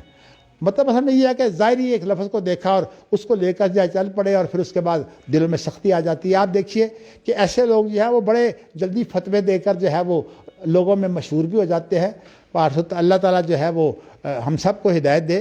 میرا کہنے کا مقصد یہ ہے کہ میں نے آپ کو یہ تصور اس لیے واضح کیا ہے تاکہ بات میں بات آئی تھی تو میں نے سوچا کہ چلیے وہاں اس روز گفتگو جو ہے وہ آپ کو نظام حکومت کے بارے میں آئی تھی تو آج میں بھی یہ آپ کو کچھ بتا دوں. لیکن جیسے میں نے آپ کو یہ کہا تھا کہ امام بخاری بھی معصوم نہیں ہے، تو اسی طرح میں جو ہے وہ اپنی مثال بھی دینا چاہتا ہوں. میں بھی معصوم نہیں ہوں، لیکن پھر بھی بات جو ہے وہ میرے بارے میں تو خیر یہ ہنسی ہوگی. معصوم نہیں ہوں میں، کون سا کوئی بڑا آدمی ہوں. امام بخاری تو واقعی بہت بڑے آدمی ہیں. اللہ تعالیٰ نے ان کو جو دیا ہوا تھا وہ ہم لوگ تو بس اللہ کے پاس دعائی کر سکتے ہیں، باقی جو ہے وہ ہمارا اور ان کا کوئی مقابلہ نہیں ہے. تو یہاں میں نے آپ کو ایک ترجمہ کرتے ہوئے جو ایک ترجمہ ایسے کیا تھا کہ وقت با نبیو صلی اللہ علیہ وسلم مدبراً من نعیم ابن النحام، یہ ایک عبارت آئی تھی. تو آپ نے یہ جو من کا لفظ ہے نا اس میں جو ہے وہ میں سمجھتا ہوں کہ مجھے مغالطہ ہوا ہے. یعنی میں نے یہ کہا تھا کہ نعیم بن نحام کا غلام تھا، اس کو آپ نے جو ہے وہ بیچا تھا. یہ بات نہیں ہے. اصل میں ایک کسی کا غلام تھا، اس غلام کو نعیم بن نحام کو بیچا تھا. اس لیے کہ یہ بے کے بعد جو من کا لفظ آتا ہے نا وہ حقیقت میں اس کے لیے آتا ہے جس کے ساتھ بے ہو، جس کے ساتھ لین دین ہو. تو اس لیے میں نے آپ کو جو ہے وہ ترجمہ یہ کروایا تھا کہ نعیم بن نحام، تو یعنی نعیم بن نحام کی طرف سے آپ نے جو ہے اس کے غلام کو آزاد کر دیا تھا. ابھی بھی مجھے اس کے بارے میں پوری تسلی تو نہیں ہے، لیکن مجھے لفظ من سے جو ہے یہ مغالطہ یہی جو ہے وہ اس وقت میں کہہ رہا ہوں. چلیے اس کو پھر جو ہے وہ اللہ تعالیٰ ہمیں توفیق دے میں مزید سوچوں. اصل میں ہوتا یہ ہے کہ میں جب سبق پڑھا لیتا ہوں نا تو بعض چیزیں مجھے اس وقت دیکھنے کا موقع ملتا ہے، پھر میں جو ہے وہ اس وقت اس کی اصلاح کر لیتا ہوں. اللہ تعالیٰ ہمیں جو ہے وہ اپنی حفاظت میں رکھے اور ہمیں جو ہے وہ غلطی اول تو ہو نہیں، اور اگر ہو جائے تو اللہ تعالیٰ جو ہے وہ ہمیں اصلاح کی توفیق دے. جی چلیے جی، اب آپ کو جو ہے وہ یہ حدیث کہ امام جو ہے وہ قوموں کے درمیان میں صلح کروائے، اصل میں بات یہیں سے چلی تھی کہ امام کی ذمہ داریاں کیا ہیں. تو اس لیے ہمارے ہاں یہ جو ہوتا ہے نا کہ آپ دیکھیے کہ فلاں علاقے پر جو ہے وہ بھارت نے گولہ باری کی ہے اور اتنے لوگ مر گئے ہیں. آپ یہ دیکھیے کہ اس کے بارے میں بس خبر ہی ہوتی ہے کہ اتنے لوگ مر گئے ہیں، حالانکہ حکومت کی ذمہ داری اس سے کچھ زیادہ ہے. حکومت کی ذمہ داری یہ نہیں ہے کہ فلاں مر گیا فلاں مر گیا فلاں مر گیا. جس طرح حکومت کو یہ فکر پڑی ہوئی ہے نا کہ اب یہ جو کورونا ہے یہ تو ظاہر ہے کہ بیماری ہے، کوئی بڑا ہو کوئی چھوٹا ہو، کوئی بادشاہ ہو کوئی حاکم ہو، کوئی غریب آدمی ہو یا امیر ہو، یہ تو بیماری ہوتی ہے. تو اسی لیے ایک مقولہ ہے کہ ہمیں بیماری سے دشمنی ہونی چاہیے، بیمار سے نہیں. یعنی بیمار سے تو ہمدردی ہونی چاہیے نا. تو اس لیے بعض لوگ جو ہے وہ بیمار سے جو ہے وہ دشمنی شروع کر دیتے ہیں، یہ نہیں جائز. تو اس لیے بیماری سے جو ہے وہ ہماری دشمنی ہونی چاہیے، بیمار سے ہمدردی ہونی چاہیے. تو اس طرح کی باریک چیزیں جو ہیں وہ آپ کے سامنے جو ہیں وہ آتی رہیں.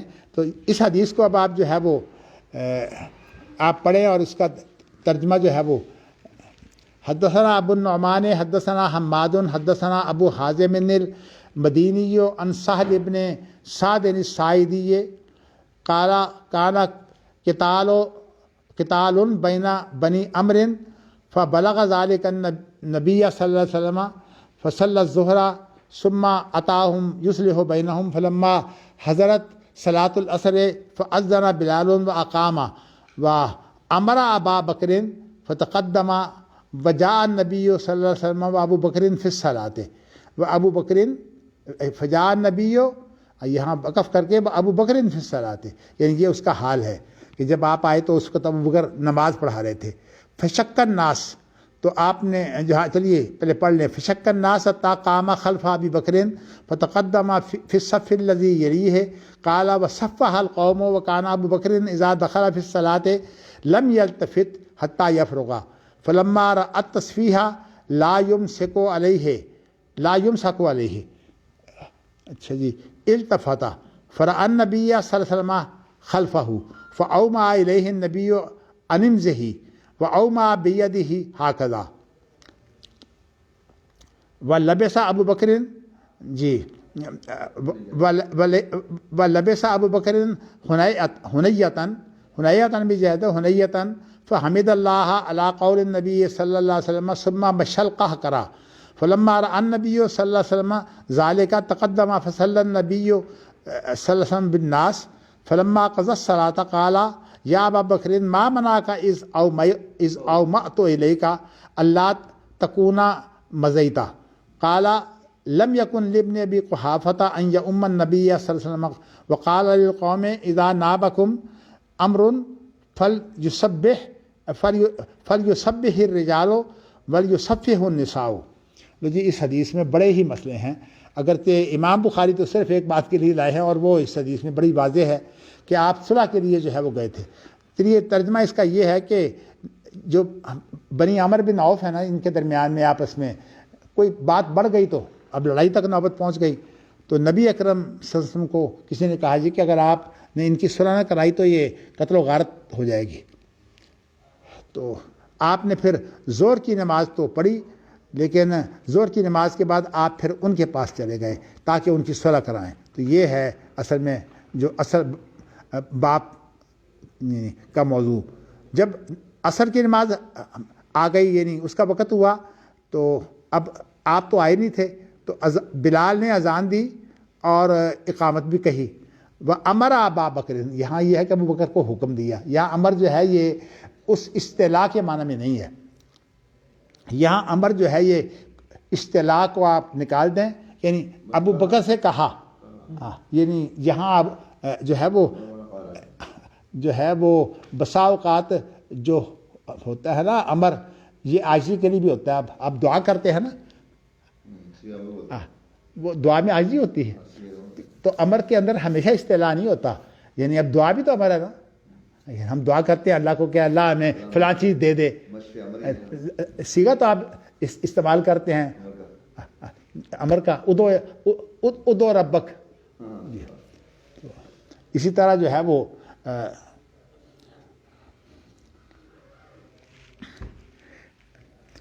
میں نے ایک بہت لوگوں میں یہ دیکھا کہ وہ بے احتیاطی ہوتی ہے. خاص طور پر جو ہے وہ ایک لفظ جو ہے وہ استعمال کر جاتے ہیں،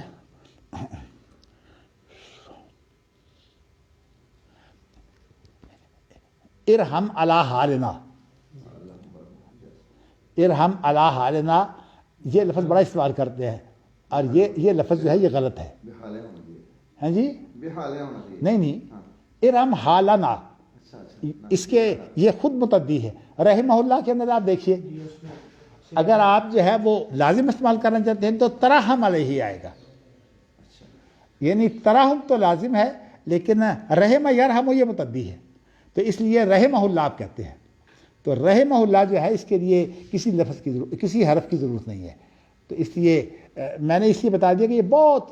اسی طرح ایک اور غلطی ہے، چلیے وہ بھی ہو جائے.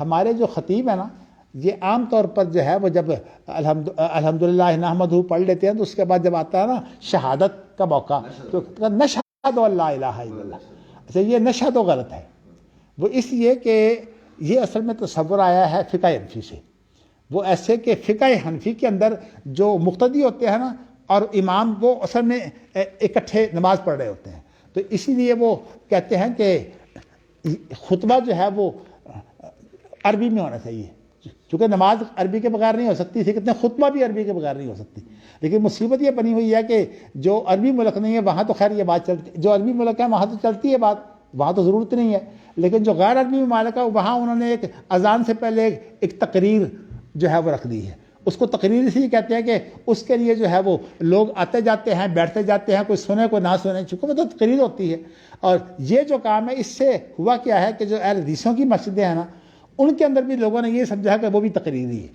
تو اصل میں یہ جہالت کی وجہ سے، اچھا حتیٰ کہ خطیب لوگوں کو بھی میں نے دیکھا ہے کہ شاید ہماری مسجد میں بھی یہ صورت ہوتی ہے، نشہد اللہ الہ الا اللہ، بھائی نشہد اصل میں اس وقت ہوتا ہے جب کہ آپ جو ہے وہ جماعت کرا رہے ہوں، تو ورنہ یہ ہے کہ نبی اکرم صلی اللہ علیہ وسلم کے جو خطبہ ہے اس میں لفظ نشہد نہیں ہے، اس میں اشہد اللہ الہ الا اللہ، اس لیے کہ خطاب کرنے والا جو ہے وہ خطاب کرتا ہے، تو اس وقت وہ کلمہ جو کہتا ہے اس کے اوپر آپ آمین کہہ کر تو شامل ہو سکتے ہیں، لیکن ویسے اشہد اللہ الہ الا اللہ جو ہے یہ اسی کی بات ہے، تو اس لیے اس طرح کی جو غلطیاں نا ہمارے ہاں، اسی طرح جو ہے وہ بعض لوگ خطبے میں یہ الفاظ بڑی جلدی لے آتے ہیں، لمن الصالحین، صدق اللہ العظیم، کیسے کلمے کا صدق اللہ العظیم وصدق رسولہ النبی الکریم ونحن علی ذالک لمن الشاہدین،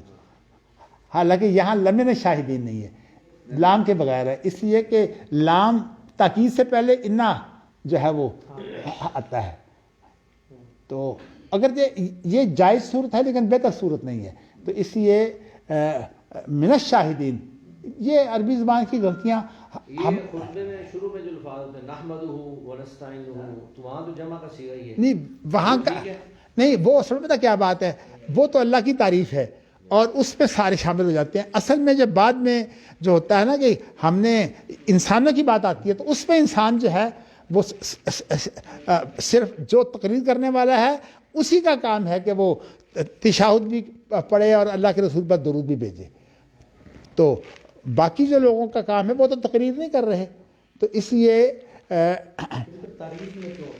ہے جی وہ تعریف بھی تو نہیں کر رہے نا، نحمدہ ونصلی علیہ جب کہتے ہیں، نہیں وہ اصل میں اس کے وہ تصور ہے جو اکیلے نماز پڑھنے والا ایاک نعبد کہتا ہے، ایاک عابد کیوں نہیں کرتا، یہی نشہد اللہ نہیں میں چلیے خیر ابھی آپ سن لیں، میں ویسے آپ کو اس کی جو مزید تشریح ہے کسی وقت پھر اور کروں گا، اس لیے کہ بات اسی میں جو ہے وہ وقت گزر جائے گا، چلیے جی اب اس کا ترجمہ آگے ذرا کرتے ہیں کہ اچھا اس نے ابو بکر سے کہا کہ اب ابو بکر جو ہے وہ آگے ہو گئے کہنے پر، اچھا اسی دوران میں جب ابو بکر جماعت کرا رہے تھے تو نبی اکرم صلی اللہ علیہ وسلم آ گئے اور ابو بکر جو ہے وہ نماز میں تھے، فشق الناس، تو آپ نے کیا کام کیا کہ جو صفیں تھی نا ان کو توڑ کر ان کے درمیان سے گزرتے ہوئے آئے اور جو آخری وہ صف تھی جو امام کے ساتھ والی صف ہوتی ہے نا اس میں کھڑے ہو گئے، اچھا تو اب لوگوں نے یہ سمجھا کہ اللہ کے رسول امامت کروانا چاہتے ہیں،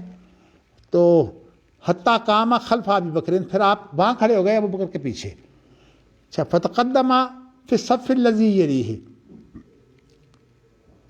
تو آپ جو اس صف کی طرف بڑھ گئے جو ابو بکر کے ساتھ والی صف تھی، اچھا اب لوگوں نے کیا کام کیا، لوگوں نے یہ کام شروع کر دیا، میں نے ذرا جان بوجھ کے یہ آپ کو سنایا ہے، صفحہ تو اس کو بولتے ہیں، صفحہ یعنی مطلب یہ ہے کہ ایک یہ صفحہ ہے اور یہ صفحہ ہے، یہ تو صفحہ ہے، یہ صفحہ نہیں ہے، اس لیے کہ یہ صفحہ نہیں ہے، یہ پشت ہے، صفحہ یا یہ ہے یہ ہے، اسی لیے یہ جو لوگ دونوں ہاتھوں سے مسافہ کرتے ہیں نا وہ مسافہ دو ہاتھوں سے ہوتا ہی نہیں، مسافے کا صرف ایک آپ، اس لیے کہ ایک ہاتھ کی جو ہے دوسرے کی جو ہے وہ یہ ہتھیلی اور اس کی ہتھیلی یہ لگتے ہیں، تو اس کو کہتے ہیں جو یہ ہوتا ہے نا ہاتھ اس طرح ملا کر، وہ اصل میں دو ہاتھ سے مسافہ نہیں ہوتا، مسافہ صرف ایک ہاتھ سے ہوتا ہے، ہتھیلی کے ساتھ ہتھیلی لگتی ہے وہ تو اس کی پشت پر لگتا ہے دوسرا ہاتھ، یہ اصل میں اس طرح کی چیزیں باریک ہیں، لیکن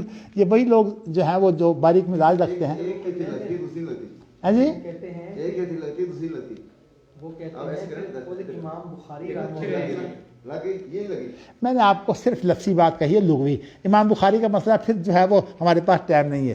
ہاں جی چلیے جی میں ترجمہ کر دوں. میرا ذہن اصل میں یہ ہے کہ اس حدیث کا ترجمہ ہو جائے، اس کے اندر بڑے مسئلے ہیں. اچھا جی اب ہوا کیا ہے کہ لوگوں نے جو ہے وہ تالیاں مارنی شروع کر دیں، اور ابو بکر جب نماز میں داخل ہوتے تو آپ جو ہے وہ کسی طرف توجہ نہیں کرتے تھے یہاں تک کہ فارغ ہو جائے. یہ ہے اصل میں نماز. یعنی اللہ تعالی ہمیں توفیق دے کہ ہم ایسی نماز پڑھ سکیں.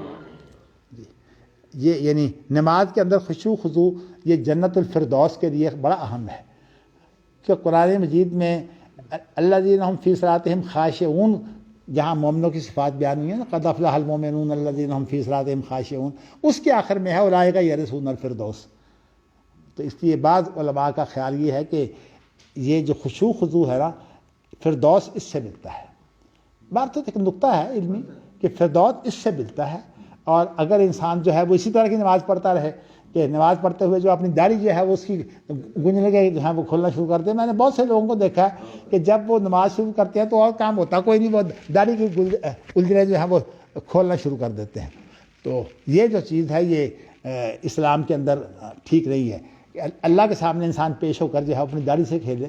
اس لیے امام بخاری نے وہ جو تصور ہے نا اللہ کا، اسی کو جو ہے وہ سامنے رکھ کر جو ہے وہ ایسی چیزوں کو کہا ہے کہ یہ ایسی چیزیں جو ہے مکروہ ہیں. چلیے جی اب آگے پڑھیے کہ اب جب انہوں نے تاریاں دیکھیں تو تاریاں دیکھیں تو لا یمسک علیہ ہے کہ جو تھم یعنی روکی نہیں جا رہی تھی. تو التفت پھر انہوں نے تھوڑی سی توجہ کی، یعنی توجہ اپنی دوسری طرف کی. تو فرعن نبیہ تو انہوں نے اللہ کے رسول کو دیکھ لیا کہ آپ ان کے پیچھے کھڑے ہیں. فاوما الیہ النبی، تو نبی اکرم صلی اللہ علیہ وسلم نے ان کو اشارہ کیا کہ آپ جاری رہیے. انمزہ ہی یعنی مضارع امری کے معنی ہوتے ہیں جاری ہونے کے. تو آپ جاری رہیے. واوما بیدہ ہاکذا، اور اس کے صرف اشارہ نہیں کیا بلکہ نہیں صرف یہ بات نہیں کہی.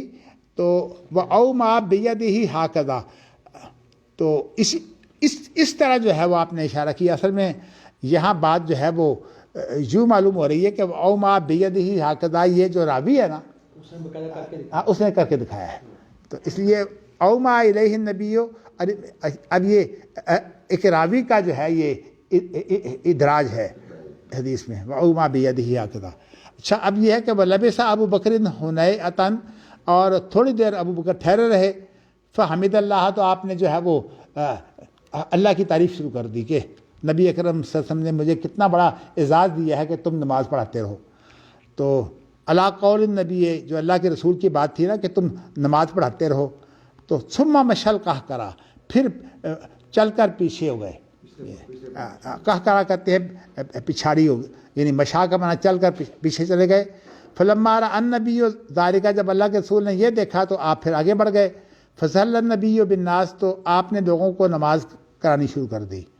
اور فلما قضا صلاتہ، جب آپ نے جو ہے وہ اپنی نماز ختم کر لی تو آپ نے فرمایا اے ابو بکر ما منعک اذ اومأت الیک اللہ تکون مزیدا، تجھے کس چیز نے روکا جب میں نے تمہیں اشارہ کیا تھا کہ تو جو ہے وہ اپنے اس امامت کو جاری رکھتا.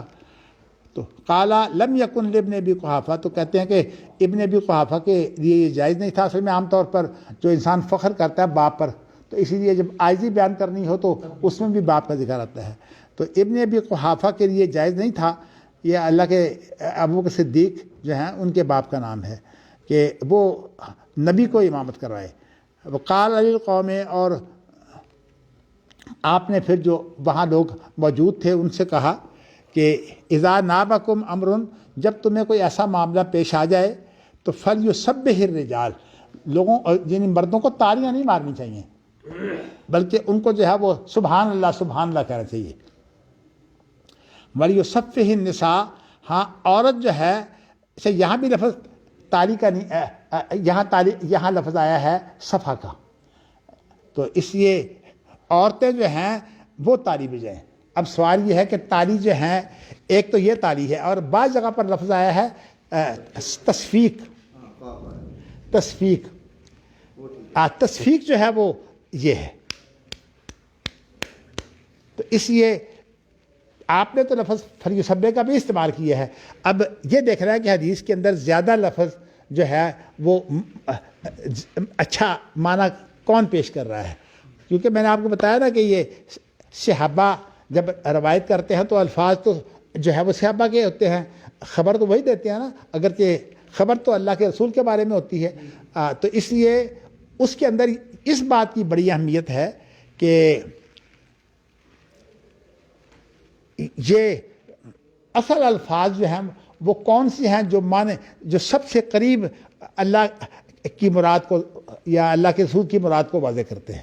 تو اس لیے ان کی بڑی اہمیت ہے حدیث میں. اور یہ بھی امام بخاری کا جو ہے وہ نقطہ ہے، عام اس کی پرواہ نہیں ہوتی. امام بخاری نے تو اصل میں اس پورے فن کو، اصول حدیث کو اس طرح اجاگر کیا ہے کہ ایک ایک بات جو ہے وہ کھر رہی ہے. بلکہ اتفاق سے میں نے یہ بخاری جو ہے اس کو جب کھولا تو اس کا مقدمہ میرے سامنے آ گیا، اور اس مقدمے کے اندر اس کی مثال وہ دی ہوئی تھی جو میں نے آپ کو سنائی تھی کہ یہ الامراء من قریش جو ہے نا، یا الائمۃ من قریش، یہ اصل میں اللہ کے رسول کے الفاظ نہیں ہیں. اللہ کے رسول کے ابوبکر صدیق کے الفاظ نہیں ہیں، اللہ کے رسول کے تو ہیں ہی نہیں. یعنی اللہ کے رسول ویسے انہوں نے تو اللہ کے رسول کے حوالے سے پیش کیا تھا، لیکن یہ بات یوں نہیں ہے، بلکہ ابوبکر صدیق نے یہ بات اللہ کے رسول کی طرف سے پیش ہی نہیں کی. یہ بات ان کی اپنی ہے. اور اس لیے وہ جو حدیث میں الفاظ ہیں نا کہ یہ قریش جو ہیں، یہ جو لوگ ہیں قریش کے علاوہ کسی کو مانیں گے نہیں. تو یہ ابوبکر کے اپنے الفاظ ہیں، مرفوع حدیث ہی نہیں ہے. اب یہ جو مرفوع حدیث ہے یہ امام بخاری کی شرط پر نہیں ہے. الامراء من قریش یا الائمۃ من قریش، یہ بخاری مسلم کی روایت نہیں ہے، یہ اصل میں کسی اور غالباً ابو داود کی روایت ہے یا کسی اور کی ہے. اور یہ روایت جو ہے وہ الفاظ کے اعتبار سے اس کی اہمیت نہیں ہے. اس لیے میں آپ کو یہ بتاتا رہتا ہوں کہ عام طور پر جو احادیث کے اندر جو ہوتا ہے نا، اس بات کی بڑی اہمیت ہے کہ الفاظ کس کے لیے جائیں. اس لیے کہ روایت کے اندر اس بات کی بڑی اہمیت ہے کہ الفاظ اسی لیے جو خاص طور پر ماضی بعید کی باتیں یا یا مستقبل بعید کی باتیں جو ہے میں اس کے بارے میں کہا کرتا ہوں کہ اس کے بارے میں یہ دیکھنا چاہیے کہ معیار روایت کیا ہے. یہی وہ چیز ہے جو میں نے آپ کو جو ہے وہ نواس بن سمان کی حدیث کے بارے میں جو ہے وہ یہ مسلم کی روایت ہے، لیکن بخاری کی روایت جو ہے وہ صرف اتنی ہے کہ تھوڑی دیر رہ گئی ہے یاجوج ماجوج کو نکلنے میں. تو یہ نواس بن سمان کی جو حدیث مسلم نے روایت کی ہے نا، اس کے اندر ایسی بہت سی باتیں ہیں جو تو یہاں جو ہے وہ اب کیا آپ اگر یہ تحقیق کریں کہ اصل میں جو الفاظ معیاری ہیں وہ تو بخاری کے ہیں، اور جو مسلم کی جو روایت ہے اس کے الفاظ اس معیار کے نہیں ہیں. جیسے میں نے آپ کو ابھی مثال دی ہے نا کہ الامراء من قریش یا الائمۃ من قریش، تو یہ میں نے آپ کو کہا کہ اس کے مقدمے کے اندر جو ہے اس کا مقدمہ غالباً ثناء اللہ مدنی نے اور اپنا مولوی صفی الرحمان دونوں کی محنت سے یہ مقدمہ تیار ہوا ہے، لیکن ہر نام تو اس کے نیچے عبدالمالک مجاہد کا ہے. تو انہوں نے جو ہے وہ جو امام بخاری کے خاص طور پر طریقے ہیں بعض طریقوں سے انہوں نے باز کی ہے. تو اس کے اندر یہ مثال بھی انہوں نے دی ہے کہ امراء من قریش. تو میں نے آپ کو بتایا کہ امراء من قریش جو ہے یہ الفاظ جو ہیں یہ یعنی معیاری الفاظ نہیں ہیں. معیاری الفاظ وہ ہیں. دوسری بات یہ ہے کہ یہ اللہ کے رسول کی طرف نسبت ہو کر مرفوع حدیث بن گئی ہے، حالانکہ یہ مرفوع حدیث ہے ہی نہیں. خام خواہ امین حسن اسرائی کو جو ہے یہ تکلف کرنا پڑا کہ اللہ کے رسول نے جو ہے ایک فیصلہ کیا تھا، حالانکہ یہ بات فیصلے کی ہے ہی نہیں. یہ حدیث جو ہے اس کی جگہ پر جو الفاظ ہیں وہ یہی ہیں جو ابوبکر صدیق نے کہے ہیں کہ یہ جو لوگ ہیں یہ قریش کے علاوہ کسی کی تابعداری اختیار نہیں کریں گے. یہ انہوں نے اصل میں بات کہی تھی.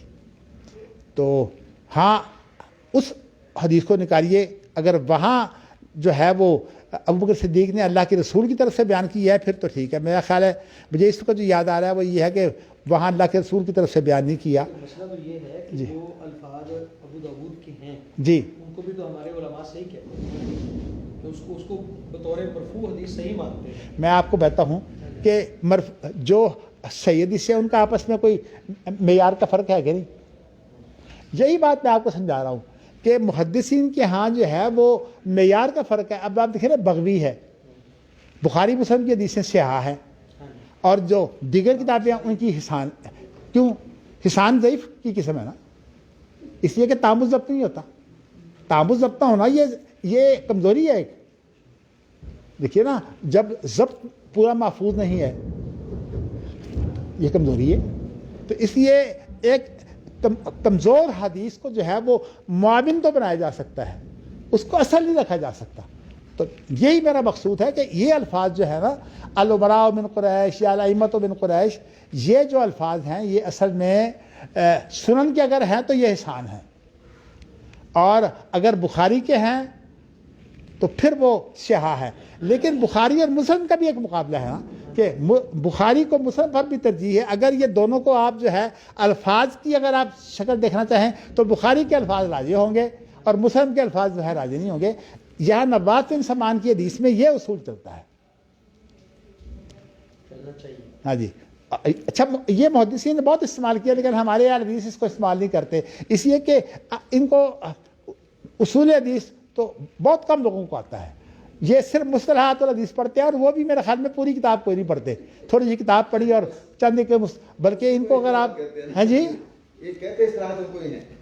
میں آپ کو بتانا چاہتا ہوں کہ دیکھیے نا, میں تو ایسے آپ سے صحیح کہوں کہ اللہ کا شکر ہے کہ یہ چیزیں میں نے اپنے بزرگوں سے پڑھی ہوئی ہیں, لیکن میں یہ تو نہیں کہتا کہ میں اکیلا ہوں, ایسے لوگ موجود ہیں.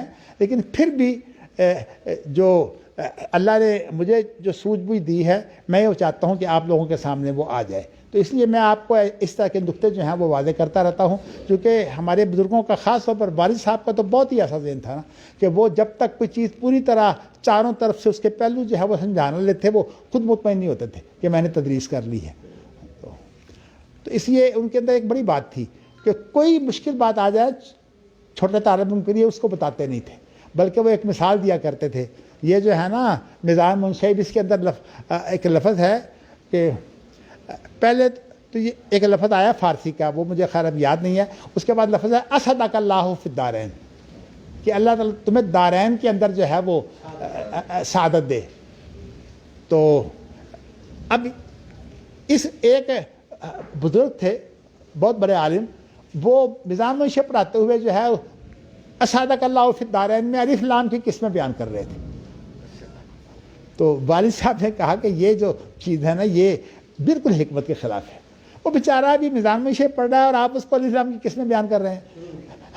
تو اس لیے کہتے تھے کہ مدرس کے لیے ضروری ہے کہ وہ اپنے شاگردوں کا معیار دیکھے.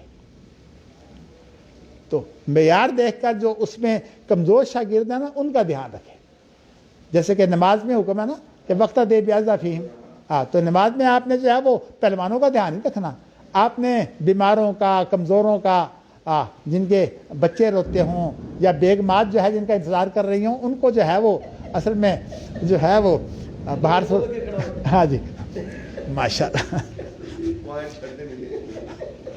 اللہ. آپ نے کہا او ما بیدہ ہاکذا, یہ ادراج ہے جی, یہ ادراج تو بھی شہر بن رہا ہے. ہاں جی یہ ادراج تو نہیں بن رہا. نہیں بن رہا, نہیں یہ ہے ادراج. دیکھیے کیوں ہے, نہیں دیکھیے میں یہ بات کہتا ہوں کہ فَأَوْمَا إِلَيْهِ النَّبِيُّ أَنِ امْزِهِ, اس کا تکرار نہیں ہے. دیکھو نا وہی بات ہے جو اللہ کے, یعنی یہ صرف اس کی تشریح ہے. تشریح یہ ہے کہ انہوں نے اشارہ کیا اور وہ اشارہ جو ہے ایک راوی نے جو اپنے ہاتھ سے کر کے دکھا دیا. اس لیے میں کہتا ہوں کہ یہ ادراج ہے. دیکھیے نا طرز کلام جو ہوتا ہے یہ بڑی اہمیت رکھتا ہے. طرز کلام میں نظر آ جاتا ہے کہ یہ ادراج ہے. یہ حافظہ کے اشارہ کرتے کیسے اشارہ کیا؟ ہاں جی ایسے اشارہ کیا کیا نہیں ایسے بھی ہو سکتا ہے. دیکھیے نا روکنے کے لیے ہوتا ہے, نہیں نہیں یہ روکنے کے لیے نہیں ہوتا, یہ تو ہوتا ہے چالو رہنے کے لیے. شیخ کر رہے تھے نا ایسے, نہ یہ تو روکنے کے لیے ہوتا ہے, لیکن یہ ہوتا ہے چلنے کے لیے. جا آپ جاری رہیے. جا ایسے ہوگا. دیکھیے اشارہ الگ الگ ہوتا ہے، جاری رہیے وہ ایسے ہوتا ہے، اور جو روکنے کے لیے ہوتا ہے وہ یہ ہوتا ہے. چلیے جی، اب آپ نے اس کے بعد اب ہاں اب ابو بکر صدیق نے جو ہے وہ کاما خلف البکر فتقدم فی الصف الذی یلی فارغ تکرار جائے محسوس ہو رہا ہے. دیکھو آپ نہیں کھڑے ہوئے ابو بکر کے پیچھے. نہیں، یہاں تکرار نہیں ہے. آپ دیکھیے نا کہ ابو بکر جو ہے تھوڑی دیر ٹھہرے تو انہوں نے اس پر اللہ کی تعریف کی کہ نبی اکرم نے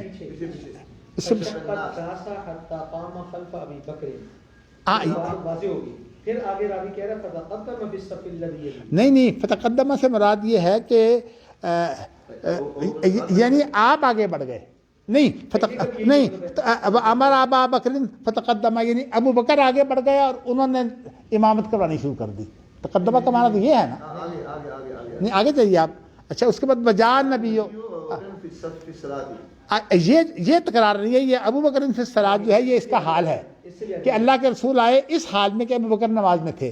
اس کے بعد ہے فشق الناس، آپ نے لوگوں کو پھاڑا. حتیٰ کاما خلف ابی بکر، یہاں تک کہ آپ ابو بکر کے پیچھے کھڑے ہو گئے.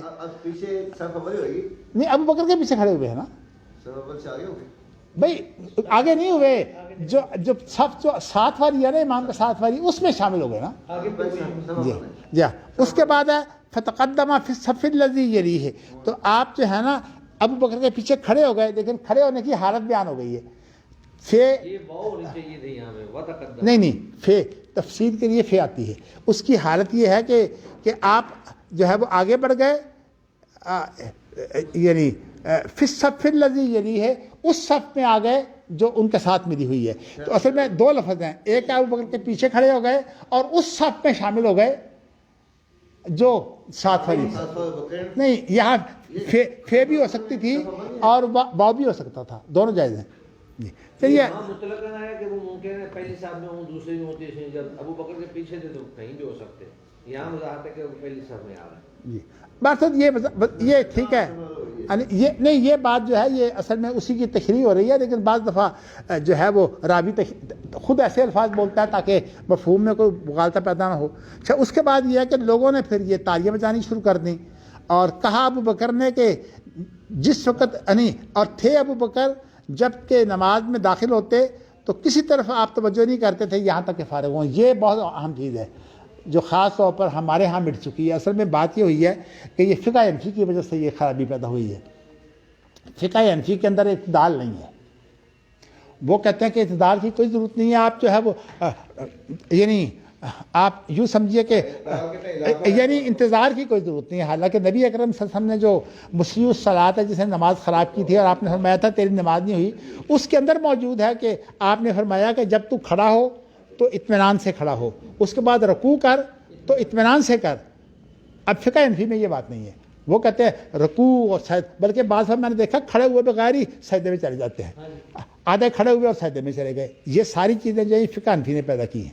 بلکہ میری ایک عزیزہ تھی تو میرے ننھیال میں، تو اکثر مسئلہ میرے پاس پوچھنے کے لیے آیا کرتی تھی. تو کہنے لگی، مجھے بیان کرنے لگی، ویسے آپ کو بتا ہی دیتا ہوں یہ بڑے میاں کا جو درس ہے نا ان کے مجاوروں میں سے. تو وہ جب میرے پاس آئی تو مجھے کہنے لگی ہے میں نے سوچا کہ میرا پتہ نہیں پیٹ ٹھیک نہیں تھا، تو میں نے سوچا کہ میں 100 رکعتیں پڑھ لیتی ہوں، اس سے کہ میری ورزش ہو جائے گی.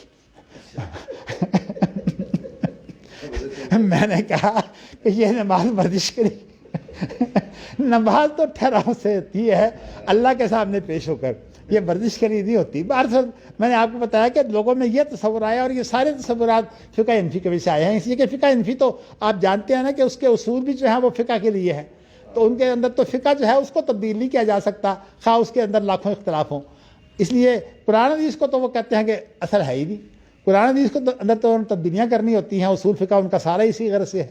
چلیے جی اب آگے آپ جو ہے وہ پورا کر لیں ذرا. اچھا جی اب یہ ہے کہ نہیں دوبارہ نہیں ہے، وہی بات ہے. اچھا جی اب اس کے بعد یہ ہے کہ آپ پھر جو ہے وہ ابو بکر پیچھے ہو گئے، تو جب اللہ کے رسول نے یہ دیکھا کہ تو آپ آگے بڑھ گئے. اب لوگوں کو آپ نماز کرانے لگے. اچھا اس میں اب ایک بات بہت اہم آ گئی ہے کہ نماز درمیان میں تھی یا شروع میں تھی.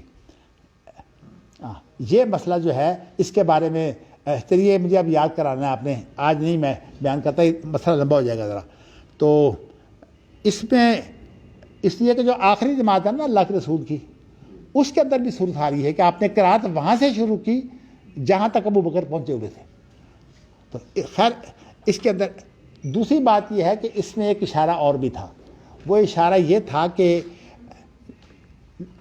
نماز کا امام جو ہے وہ ابو بکر کو آپ نے بنایا اور انہیں کہا کہ آپ جاری رہیے. یعنی مطلب یہ ہے کہ آپ کی نماز ابو بکر کے پیچھے ہو جاتی ہے. اس میں یہ اشارہ ہے کہ آپ کی چاہت یہی تھی کہ ابو بکر جو ہے وہ میرے بعد بنے.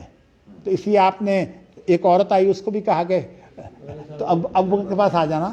لیکن ایک بات ہے کہ اللہ کی طرف سے اجازت نہیں تھی, اس لیے آپ نے یہ ارشاد نہیں فرمایا. یہ آپ کی اپنی خواہش تھی کہ ابو بکر صدیق جو ہیں, لیکن آپ نے اپنی خواہش کو پورا کرنے کے لیے کئی کام کی ہے, اللہ نے ان کو گوارا کیا ہے. جیسے کہ وہ خوخہ جو ہے کھڑکی آپ کی, آپ نے بند نہیں کی. تو اصل میں بات یہ ہے کہ آپ جو مسرت سے جو کام کیا کرتے تھے نا, وہ مسرتیں جو آپ نے ملحوظ رکھی ہیں, وہ مسرت جو ہے وہ اجتہاد میں ہمارے لیے بھی جائز ہے. لیکن ایک بنیادی مسئلہ ہے کہ ہمارے جو متاخرین ہیں انہوں نے کیا کیا ہے, انہوں نے مصلحت اور اسی طرح استحسان اور اسی طرح استصحاب اور عرف وغیرہ, یہ تمام چیزیں جو ہیں یہ شریعت سے خارج کر کے جو ہے وہ انہوں نے بنائی ہیں. کہتے ہیں کہ شریعت محدود ہے اور یہ چیزیں جو ہیں یہ ان کا دھیان رکھنا چاہیے, جس کے خاص طور پر محدثین امام شافعی اور انہی کے جو ہے وہ عملداری, یعنی رسالے کو عملداری دینے والے امام بخاری, یہ بہت مخالف ہیں. وہ کہتے ہیں کہ دیکھیے کتاب و سنت جو ہے وہ مکمل ہے, پوری تا قیامت پیش آنے والے حالات کے لیے جو وحی ہے یہ کامل ہے, چونکہ یہ اللہ کی طرف سے ہے. اور جو چیز اللہ کی طرف سے, اللہ کو کوئی مشکل نہیں ہے کہ اللہ جو احکام جاری کرتے ہیں وہ اللہ تعالیٰ تا قیامت جو احکام دیں اور کہیں کہ یہ تا قیامت ہے. اور یہ جو وہی ہے یہ تا قیامت ہمارے لیے جو ہے, ورنہ یہ اس کے لیے وقت محدود آپ کیجئے. ترکت فیکم امرین لن تضلوا ما تمسکتم بہما, اس کے لیے آپ وقت محدود نہیں کر سکتے. تا قیامت یہ آپ کے لیے حکم ہے. تو اس لیے جب یہ چیزیں تا قیامت حکم ہے, تو اس لیے میں آپ کو یہ بتانا چاہتا ہوں کہ نبی اکرم صلی اللہ علیہ وسلم کی جو حدیث ہے یا قرآن مجید ہے, اس کی حیثیت جو ہے وہ دائمی ہے. ہاں سوائے اس کے کہ حدیث کے اندر ایسے الفاظ ہوں جو بتا رہے ہوں کہ نہیں دائمی نہیں ہے.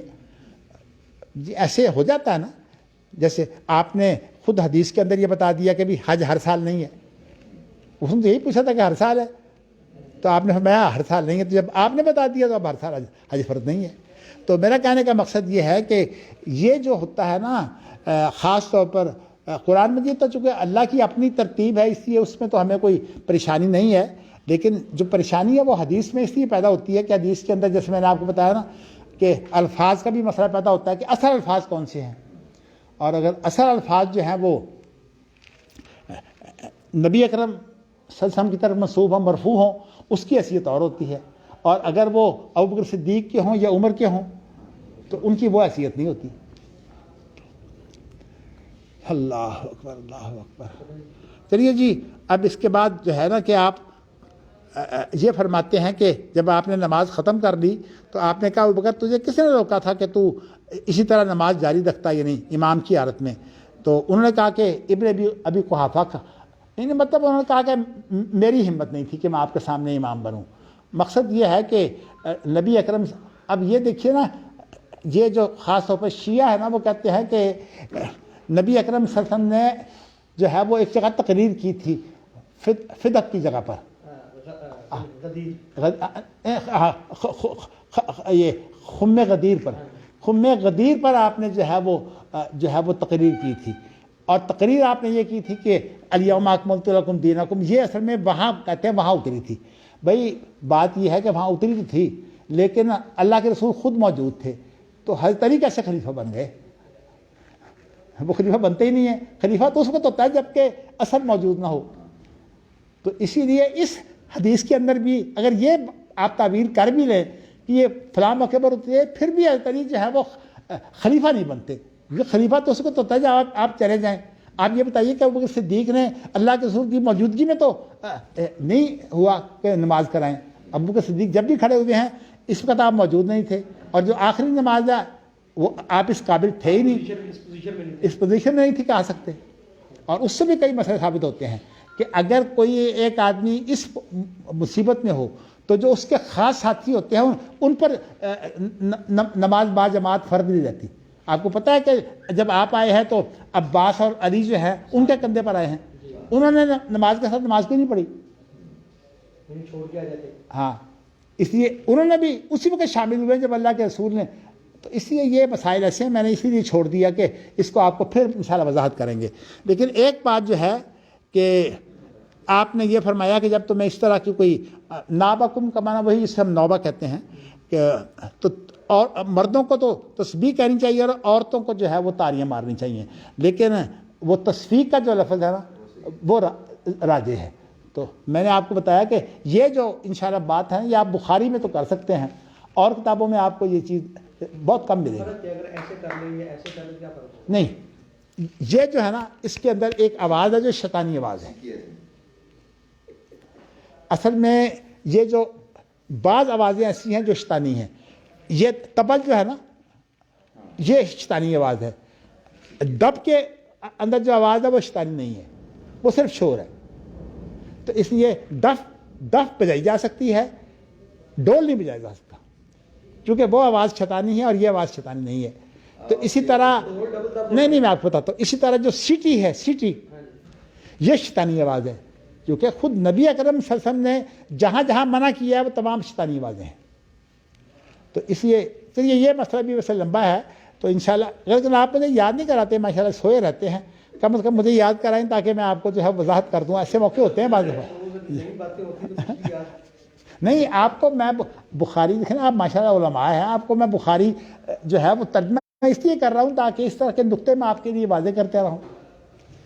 اور ویسے میں آپ کو یہ کہنا چاہتا ہوں کہ جو میں بخاری کی شروحات جب دیکھتا ہوں نا تو میں اللہ کا شکر ادا کرتا ہوں کہ اللہ تعالیٰ نے بعض چیزیں جو ہیں وہ ایسی رکھی ہوئی ہیں جو چونکہ میرا خاص موضوع ہے منہاج بخاری، اور منہاج بخاری جو ہے یہ میں سمجھتا ہوں کہ امام شافعی کے، اسی لیے جن لوگوں نے یہ بڑی دلائل دی ہیں کہ بخاری شافعی تھے، اصل میں یہ بات جو ہے وہ درست نہیں ہے کہ بخاری شافعی تھے. اصل میں بات یہ ہے کہ رسالہ امام شافعی کا جو عملی تطبیق ہے نا وہ اصل میں صحیح بخاری ہے.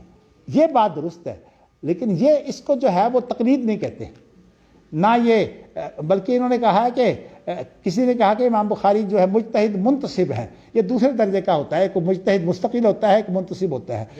تو انور شاہ کشمیری رحمۃ اللہ علیہ نے اس کی بھی تردید کی، کہتے نہیں وہ مستقل جو تھے وہ مجتہد تھے. لیکن ایک بات ضرور ہے کہ امام شافعی کے ساتھ امام بخاری کو خاص نسبت اس لیے تھی کہ شافعی بھی اصولی ہے اور امام بخاری بھی اصولی ہے. یعنی میں نے جو پایا ہے، آپ دیکھیے نا، اب میں آپ کو اصول حدیث اور اصول فقہ، خاص طور پر جو اس وقت اصول حدیث جو میں نے مصطلحات الحدیث سے الگ کر کے آپ کو بتایا ہے، تو اس کے اندر جتنے نقطے ہیں وہ سارے بخاری میں آپ کو مل رہے ہیں اور کتابوں میں نہیں. لیکن آپ کو ایسے نقطے جو ہیں وہ ابو داود میں بھی ملیں گے، اس لیے کہ امام بخاری، احمد بن حنبل، ابو داود اور اسی طرح جو ہے وہ دارقطنی، یہ سارے جو ہیں یہ جہابذۃ المحدثین ہیں، یعنی بہت پائے کے یہ محدثین ہیں. اور اسی لیے علل کا جو موضوع ہے نا خاص انہی کا ہے. احمد بن حنبل ہوں یا جو ہے وہ بخاری ہوں، ایسا دیکھیے نا یہاں مسلم کا ذکر نہیں ہے کیونکہ مسلم اس درجے کے مجتہد نہیں ہے. تو ویسے محدث وہ بھی بہت بڑے ہیں، لیکن ایک ہوتا ہے یعنی محدثین کے سردار، یعنی جو بڑے لوگ ہیں جہابذۃ المحدثین، ان میں بخاری ہیں، احمد بن حنبل ہیں، امام مالک بھی ان میں ہیں، اور اسی طرح جو ہے وہ شافعی بھی ہے. لیکن عام طور پر یہاں سے جنہوں کی کتابیں زیادہ مشہور ہیں نا ان کا نام لیا جاتا ہے کہ ابو داود جو ہے اس کتاب میں جو ہے وہ واقعی یہ اصول حدیث کی باریکیاں بہت پائی جاتی ہیں. تو اسی لیے ابو داود ہمارے ہاں ہر شخص نہیں پڑھاتا، لیکن اب تو خیر ماشاءاللہ جب لوگ بخاری پڑھا رہے ہیں سب کے سب، جن کو بلوغ المرام نہیں آتی وہ بخاری پڑھاتے ہیں، اس لیے کہ بخاری کے ترجمے تو موجود ہیں، ترجمہ پڑھا اور پڑھا دیا۔ ابن حجر نے کہا ہے نا کہ میری کتاب جو ہے وہ بخاری پڑھنے کے بعد اس سے لوگ پھر بھی مستغنی نہیں ہو سکتے، جی وہ تو ان لوگوں کے لیے کہا ہے نا۔ وہ تو اتنے درجے کی ہوگی نا۔ نہیں، اصل میں پتہ بات کیا ہے، ابن حجر ہو یا ہماری ہندوستان کے علماء ہو، وہ بخاری کو فقہی مسائل کے واسطے سے لیتے ہیں، حالانکہ بخاری کا یہ مقصد، اہل حدیث کا یہ طریقہ کار ہی نہیں ہے، ان کے نزدیک فقہی مسئلے کی اہمیت نہیں ہے، ان کے نزدیک تو اس منہاج کی اہمیت ہے جو استنباط و اجتہاد کے لیے استعمال کیا جاتا ہے۔ اس لیے امام بخاری آپ دیکھیے یہ صراحت کبھی نہیں کرتے کہ مسئلہ کیا ہے، ایک باب باندھیں گے یہ مسئلہ، یہ اصل میں مولانا عبدالسلام بستوی نے اس نقطے کا رد کرتے ہوئے اس نقطے کا رد کیا۔ بعض لوگوں نے کہا کہ جو باب باندھتے ہوئے سوال ہوتا ہے اس کا جواب حدیث میں ہوتا ہے، کہتے ہیں نہیں یہ غلط ہے، سوال مسئلہ ہوتا ہے، یعنی یہ ایک اہم موضوع ہوتا ہے، اہم اس وجہ سے کہ اس دور میں مثلا ایسی بھی چیزیں جو دیکھنے کو ہم نہیں آتی، جیسے کہ امام بخاری لائے ہے کہ یہ کہنا کہ ما صلینا کیا یہ جائز ہے کہ نہیں۔ اصل میں بات یہ ہے کہ اس کے بارے میں اس موقع پر ایک اختلاف موجود تھا کہ ما صلینا کو لفظ جو ہے یہ پسندیدہ نہیں قرار دیا گیا۔ ہم نے نماز نہیں پڑھی، آپ یوں کہیں کہ میں نماز ابھی پڑھ لیتا ہوں، یہ جو میں نے نماز پڑھی نہیں ہے یہ اصل میں ایک سخت لفظ ہے، آپ یہ کہیں جی میں ابھی پڑھ لیتا ہوں بس۔ تو اس لیے الفاظ کا بھی استعمال جو ہے اس کی بڑی اہمیت ہے۔